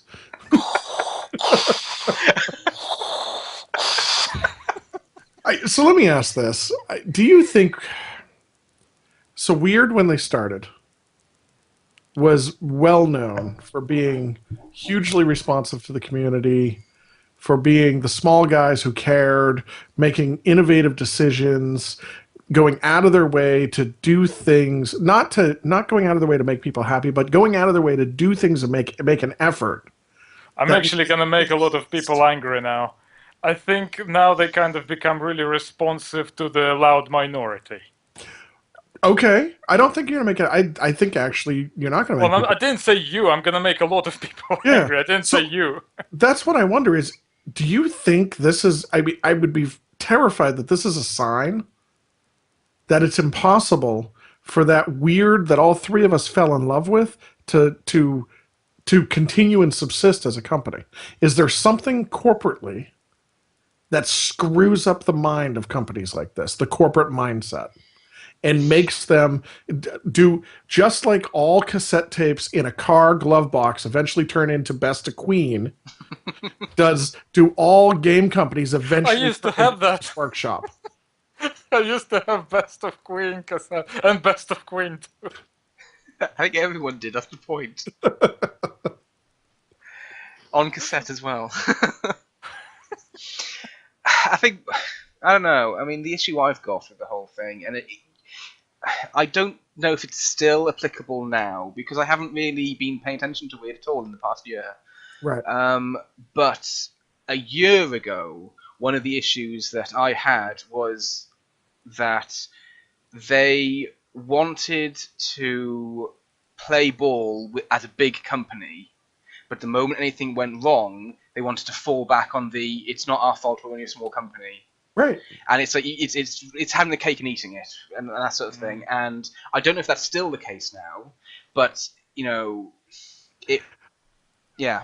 There are Well, so many things I hear today, and it's funny. I hear some of the same compliments that we all used to say and that we kind of came up with, right? Starting in playing Malifaux and starting with Weird. I also hear so many things taken as par for the course, just normal oh, every sorry, day, guys, 1 second. Yep, noise. that at the time would have horrified anybody involved with Weird. You know, one of the comments, somebody said the other day, "Oh, well, I can't get those models. You know, they're not available. I know they were published a year ago, and we still can't. You know, they're still constantly sold out because there's supply problems. That's just weird." Yeah. I'm like, what? That net? I understand they used to have supply problems, but it never would have happened. I've heard comments. Now, I haven't seen a Malifaux game in my local store for a while, but I've heard comments. I was at another store doing Guild Ball demos.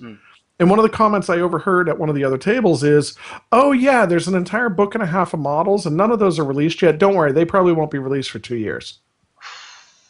The thing is And they were that saying it as in a, Yeah, that's a no matter of big fact. deal. This is just the way the company works. You know, I just like there's so many things. I've heard bad comments about their quality. Oh, you got a missculpted model? Is it only one? That was the best comment. Oh, you got that starter set. You have a missculpted model? Is it only one? Oh, that's not that bad. I wouldn't even bother emailing them. I can remember not even getting a full model missculpted.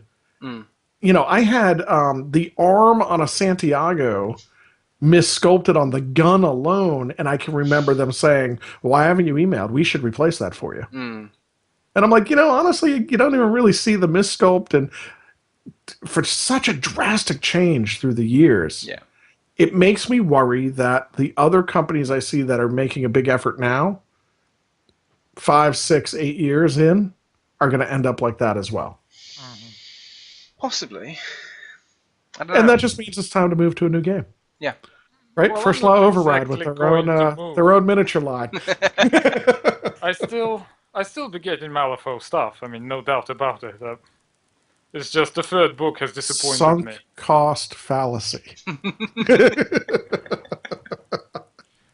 Okay, I will be on Gamers Lounge the next one. Right? You promised me now. We will work it out. So, Richie, what are we on? Number 3? two. Number two. Number 2. My number 2 is another single model, and it's one that's actually not released this year. It's released a couple of years ago. It's just a model that I've only experienced myself this year. It's so disappointing. It's still the disappointment of last year. It is just, oh my god, there is no excuse for this model. It's the Jumpin' Jacks Plague from Dead Zone. Oh, he's fantastic. Are you kidding me? There is no excuse at anything past 2000 and whatever for that model to exist. So let me give you. You're wrong. You are wrong. Why And am let me I explain wrong? to you why. I am gonna Wait, am I wrong or am I fucking wrong? You are fucking wrong. No, just a short description. I am going to I'm gonna transition this from your bottom 5 most disappointing to your top 5 most brilliant model ever. Okay. Are you ready? Okay. Here we go. This model, somebody at Mantic, when they were making this game, sculpted this model and brought it to their boss, and their boss went, "What the hell is wrong with you? Why do you think we're going to release this model? This is crap. Did you take a sculpting class? Like, have you even graduated community school?" And he said, "I will bet you," and made some outlandish bet and said, "And if I win the bet, you'll publish that model." And his boss went, "There is no way, blah, blah, blah, whatever outlandish bet was will happen." And whatever it was happened. So that boss had to go to Ronnie and say, "Ronnie, we have to create this model." And Ronnie said, "Are you high? Is that sculptor any kind of sculptor? Like, has he ever sculpted a model before?" And the boss, explained everything to Ronnie, and Ronnie went, "Okay, listen, if you will basically scrub the toilets of an Indian slaughterhouse for 6 months, I'll publish this model." And the guy was like, "Well, I made a bet." So, and actually what really happened is the guy said, how much you want to bet, nobody will believe we would publish this model, release this model. And Ronnie was like, everybody will believe we'll put anything out there. We're Mantic. We'll just say it was Kickstarted. And they went, that's it exactly. So they put it into a Kickstarter simply so that people like you to this day would go, I cannot believe they released this model. It's a and look, it works. Model. It is a terrible model. It is, oh god. Even, I mean, I was talking earlier about how, you know, the 90s Necromunda models were bad. Even they were better than this piece of shit. He looks like he's doing jumping jacks. The model's fantastic. Well, we're on a Mantic topic. You know they're doing Walking Dead now. Yes. I heard that. I saw miniatures, they're good. Also, another good thing is I think Mantic is turning away from Rastic. Good. Oh, pretty wow. much, they're doing hard plastics now. Huh. And yeah, I saw there's some videos on YouTube when he's talking about this new game. Also, interesting rule thing in there. Basically, it's a competitive game. It's not cooperative zombie game. Right, competitive, and then the zombies are a third player, an AI player. Well, they're sort of non-player. Yeah. And the thing is, what they're trying to do is basically like you have to grab resources in the game. But normally what people do is just kill each other then pick up the resources. In this, they wanted to discourage that. So basically, if you go into all-out war with your opponent, you're not going to survive. I'll be interested because I'm a Walking Dead fan, but I don't have high hopes for a Walking Dead miniature game. I don't think the theme of The Walking Dead fits, not the theme, but the sort of what drives The Walking Dead and makes it good, I don't think fits well into It's very character driven. Basically, the character is going to be very unique based on characters in the comic. This is based on comic rather than the... You could do that. And I'm reading the comics now. What I'm saying is what I believe makes The Walking Dead so good is the interplay and personality sketch, if you will, of the people and how they relate to each other, not the action. And in a miniature game, you're playing out the action.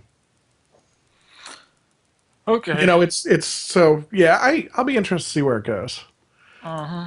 Okay, so was that both of your number twos? Yep, you're number two now, Bill.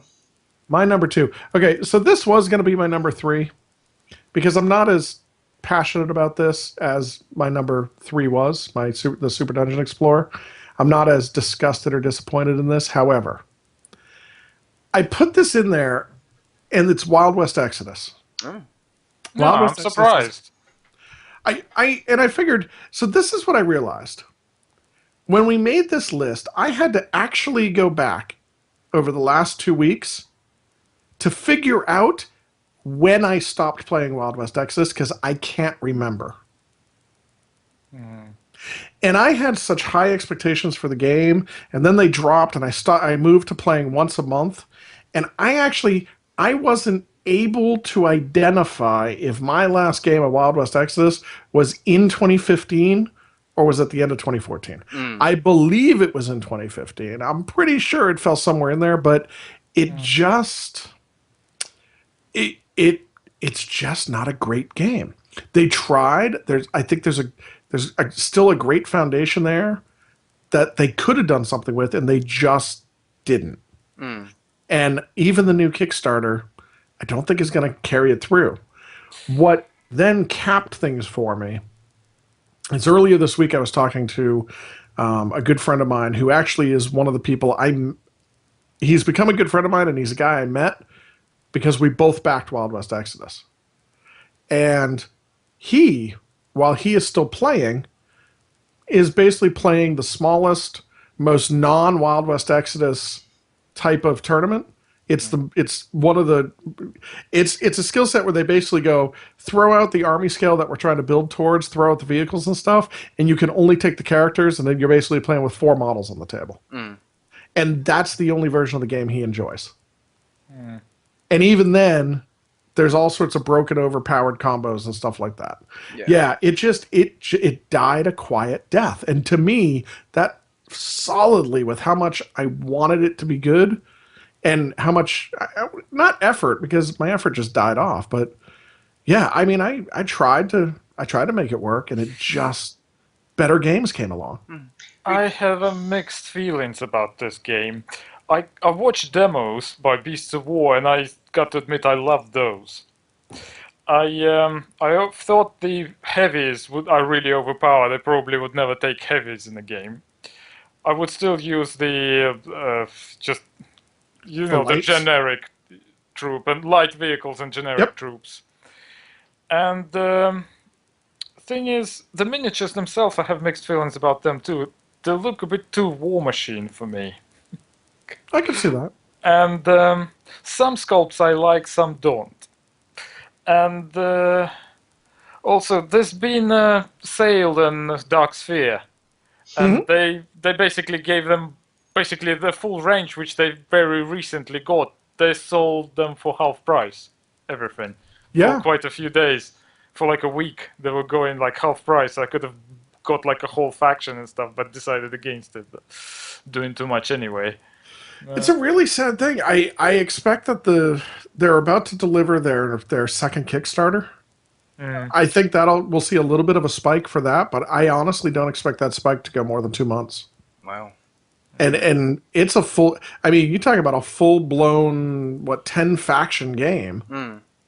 with full line of miniatures, and I mean they're doing well enough to stay in business, but I just like the game just Out of became a curiosity, non-entity. yeah.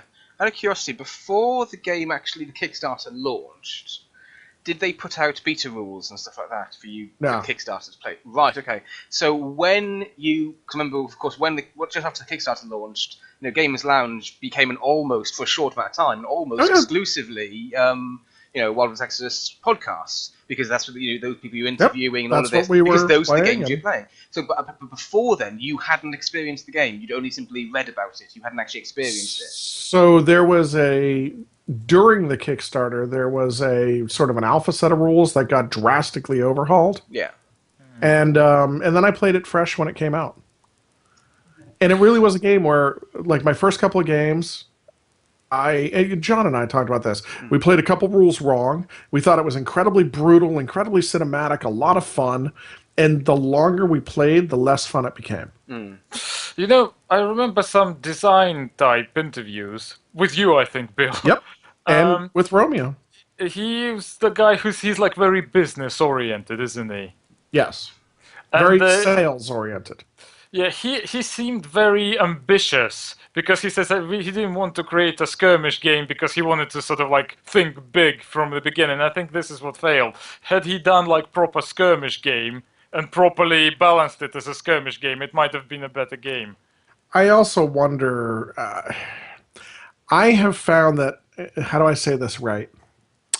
My understanding of some of the theories and concepts that he says he wanted to do, right? So you get that? My understanding of what he said he wanted to do, he completely ignored and moved and didn't follow, and actually went in the opposite direction in several cases. Business before pleasure. Well, I don't know if it's a good business or not because I don't know too many people that play. Well, And I know Yeah, people but- that did play that complain about the same things I do who have said their understanding of things he said were the same as mine, and he didn't do those things. He did the opposite. So So Okay. would that be a case of him abandoning his dream, or what? I don't know. If it wasn't Romeo, I could make lots of guesses because I know Romeo. I don't want to say because Romeo is a unique guy. He's a unique guy, and I really can't tell if Romeo. yeah. Wherefore art thou? I Shakespeare. I'm really not sure if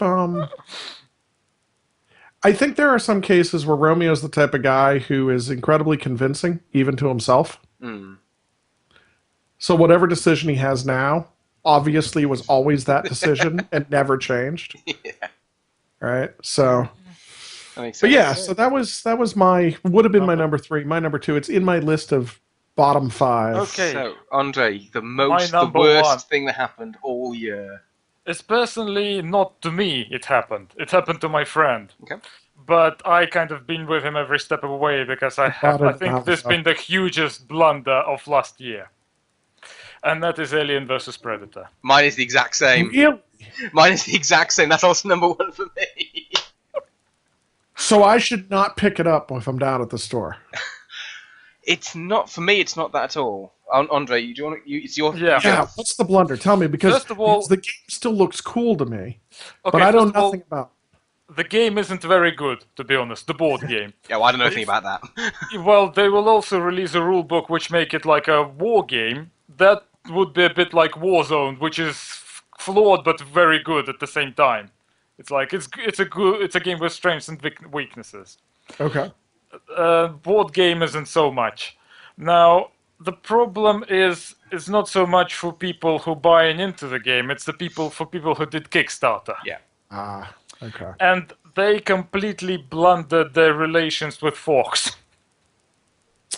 Okay. That. Yeah. Because they started producing the game before they have the contract completely ironed out, and Fox, they thought the Alien vs Predator is such a big IP for them. They've been like really careful, and it took ages and ages to get basically approval from them for everything. It's Fox. You have to tread lightly with Yeah. Fox. I mean, there used to be in the day where back oh god, in the very late 90s, very early noughties, you had the PC game of Alien vs Predator. And I was a massive player of that. I was in online clans, we used to partake in tournaments and all this sort of stuff. And if you had a website that was publishing information about the game, you basically had to have approval from Fox, or you would get what they called being foxed, where they would give you cease and desist. If you did a mod where you simply hosted up, you've changed the texture in a game, rather than a red wall, it's a blue wall. Something really small like that. They turn around and they go, this is not officially licensed, take it down or we're going to sue you. Mm, That's what they do. It's actually called being foxed. okay. Wow. You do Yeah. not mess with So the them. disappointment with it then was really just being in the Kickstarter and it got dragged out? Well, it's not just that, is it? It's I not mean, just that. There's much more to it than that. Okay. Basically, they So had to the board- redesign quite a few things, and they That's a end shame. up scrapping their plastic, which is okay. Their resins are excellent, which is actually a good thing.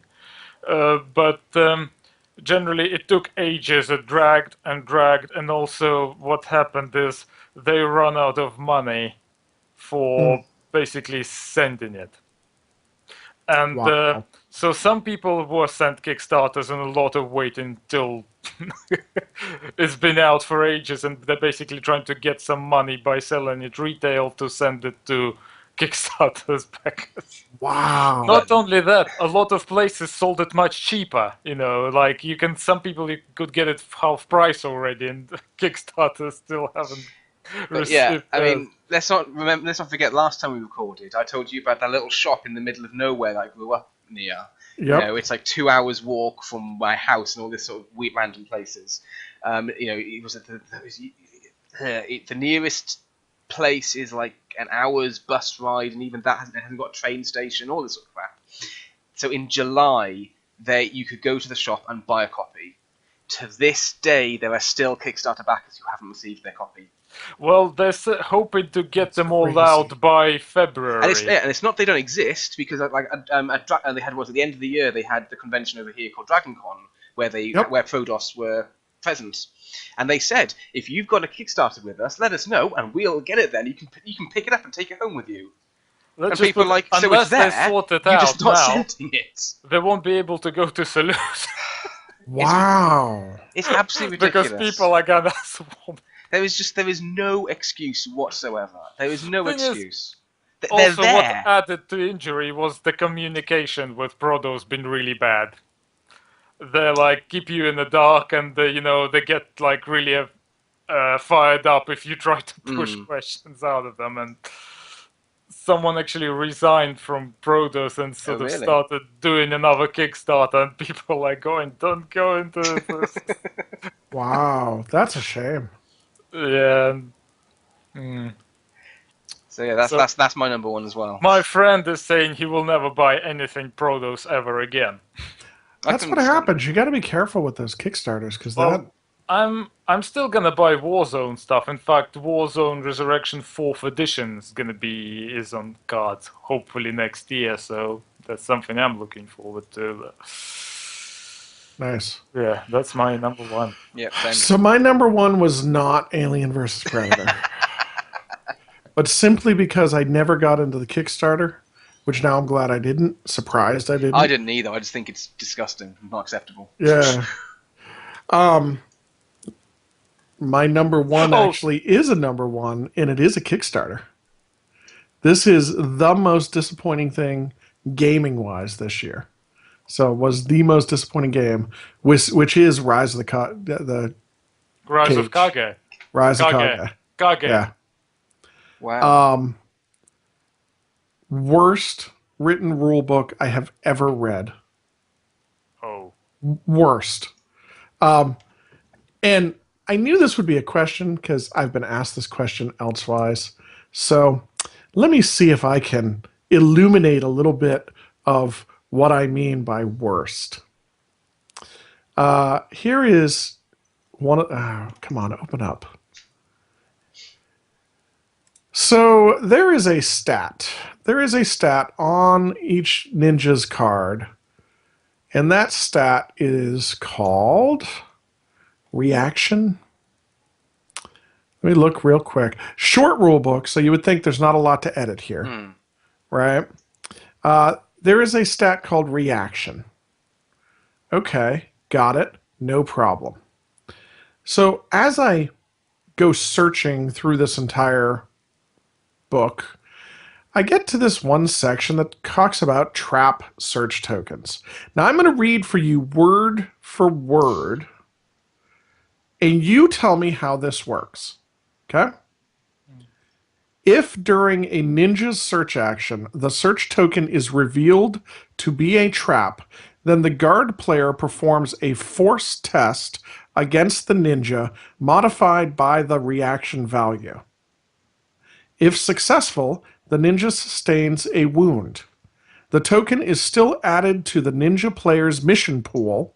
When a trap is revealed, it always generates a noise token. Okay. You're a ninja. You reveal a trap. What do I do? You roll a dice and modify it by your reaction stat. Okay. Isn't it the god who does the roll, Yep. isn't it? So here's the question. So I agree with you. The ninja, like let's take the sample ninja. When in stealth mode, which is the only time they can search, this ninja has a reaction value of +2. Okay. So if I roll a 4 as the guard on my dice, what is the final number result? 5. No, 6. Math there. Because that's what it says, right? Yeah. Roll a dice and modify it by by the value. Which means the better the reaction of the ninja, the more likely they get wounded. Yes.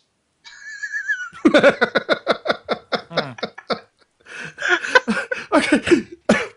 They actually came out and went, no, I don't understand how that can't be clear.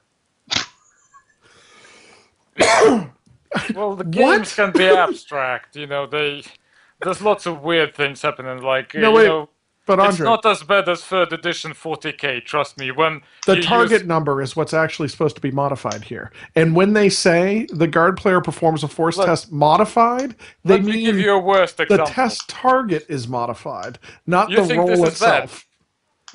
This is one example. You think this is bad? I think this is the worst rulebook I've ever seen. Get a load of this. 40k, 3rd edition. You used hand grenades in close combat. You use them in close combat. Hand grenades. I'm with you. Can you... That makes no sense, but I think the rule was clear. Yeah. They could be used in... This rulebook is... The way you find the rules for how doors work is by reading the description of the door token. Okay. In a Yes, but completely different part of the rule book, there are so many leaps of logic that have to be made. Now, on top of all that, I was so excited for this game. I thought this was cool. Ninjas, stealth game. I thought the mechanics were cool. I still think the there's such an amazing game buried in this pile of maybe they crap. rushed the rules somehow. I don't know. It's almost so. Here's my Because suspicion. Bushido makes perfect sense to me. I don't know. I'm not. I haven't looked at the Bushido rules, but and that's what so surprised me is I've heard nothing but good things. I've talked to Toby, who one of their game designers, and he is very grounded. So I was super excited for this game, which is why it's made it into my most disappointing. Super excited about everything about this game. Seemed cool, even to the point of it was going to be challenging for the ninjas. I like challenging games. So okay, the guards have a step up and an advantage. Cool, I get it. I've had two friends tell me they won't play the game unless it's with multiple players and they play the guards because it's so imbalanced that it's impossible for the ninjas to win. Now, me, I see it as a puzzle, but I'm a bit of a masochist when it comes to games. The rules are complete crap. Can't understand them. Have to pretty much derive what you can. Uh, Over and above that, I mean, the models actually look really good. And like I said, what makes this even more disappointing to me is there's such a core of an awesome game here that they thoroughly screwed up. I had the It's same situation with a game called Cadvalon. Thing is, Cadvalon. Cadvalon was an RPG done by Rackham based on Confrontation Universe, a city of Cadvalon. There was actually a faction called Cadvalon. Okay. And the idea, the setting was excellent. It's just so atmospheric. Then the rules, they weren't very clear. But what they done, they rushed it before Gen Con. And so the rules which weren't clear to begin with, they had been translated by several people doing bit at a time who didn't know the rules in the first place. You can imagine how that went. Oh, I can, yeah. So my theory here, and I don't know if this is true or not because they haven't admitted one way or the other.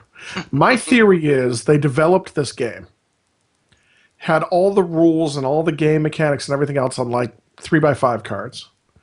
And they put the whole game together and they had a core group of maybe 20 playtesters and developers and whatnot. And they developed this game over, who knows, a year or 2 years, and they probably played it a lot to get the core game down.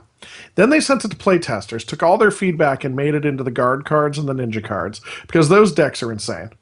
I mean, just absurdly large. It's absurd. And then they went, we need to write a rule book. So they found their most experienced developer who knew the game inside and out and said, write up a rule book for me. Because so much of this reads as if you already played the game, a lot of this makes sense, and some of it you shouldn't have to read. It's a very easy thing to fall into. Maybe Yeah. an Very FAQ easy. will come out one day, and I think that They came out with an FAQ, and in the FAQ, one of the first questions was, yes, we are rewriting the entire rulebook, and we are trying to rebalance the game. This is within 2 months of the Kickstarter shipping. wow. So I'm not the only one who gave this a negative. I'm sorry, I just know all these people. That's why. Oh, so you tell me. I mean, come on. I can't knock him for not being responsive, but wow, what a disappointment. Like, I'm hoping this doesn't kill the game off. Because I really think with a good rule set and a clear set of rules, the game would be awesome. Okay, there's my crankiness. Oh, just before we finished, so my friend, he's so disappointed with this Alien versus Predator, but he also backed another game called Ghostbusters board game. And it's basic, again, movie franchise. It's zombie side with Ghostbusters. Yeah, he says, look, this is how Kickstarter should be done. They ironed out everything beforehand. They produced this, done on time. Also, you have all these he's got like special box which is black. because a lot of people who were supposed to get special box for Alien Predator getting basic one now instead, and that made a lot of people angry. That's so bad. Yeah. Okay, so do you want like really quickly 5 minutes for knockoffs? Don't we want to do that as sort of a longer? I think it'd be and that's better like to a just, big discussion, isn't it? yeah, I think best Leave to it leave for that next time. We Okay. always Yeah. have something we leave till next time, don't we? So I mean, because I don't understand a lot about it, but I got some I can contribute and say because I'm intrigued on the topic. Mm. Okay, so for those We'll leave it curious, for I don't know next if we time. mentioned we were going to talk about the idea of recasts and knockoffs, but we got, yeah, based on the time intent, looking at this, we're at 3.5 hours at the moment. I'm not seeing very much, if anything, we have to really cut. So we're looking at 3.5 hours for viewing and listening if you happen to be doing either. So I think, yeah, time to leave it there, I think, folks. I would agree. Okay, till next time. Yes. Bye bye now. Take care. Oh wait, it's Oop. it's Cheerio. Cheerio. Cheerios, Cheerio. right? Cheerio. Okay. Yeah. Ta ta. TTFN.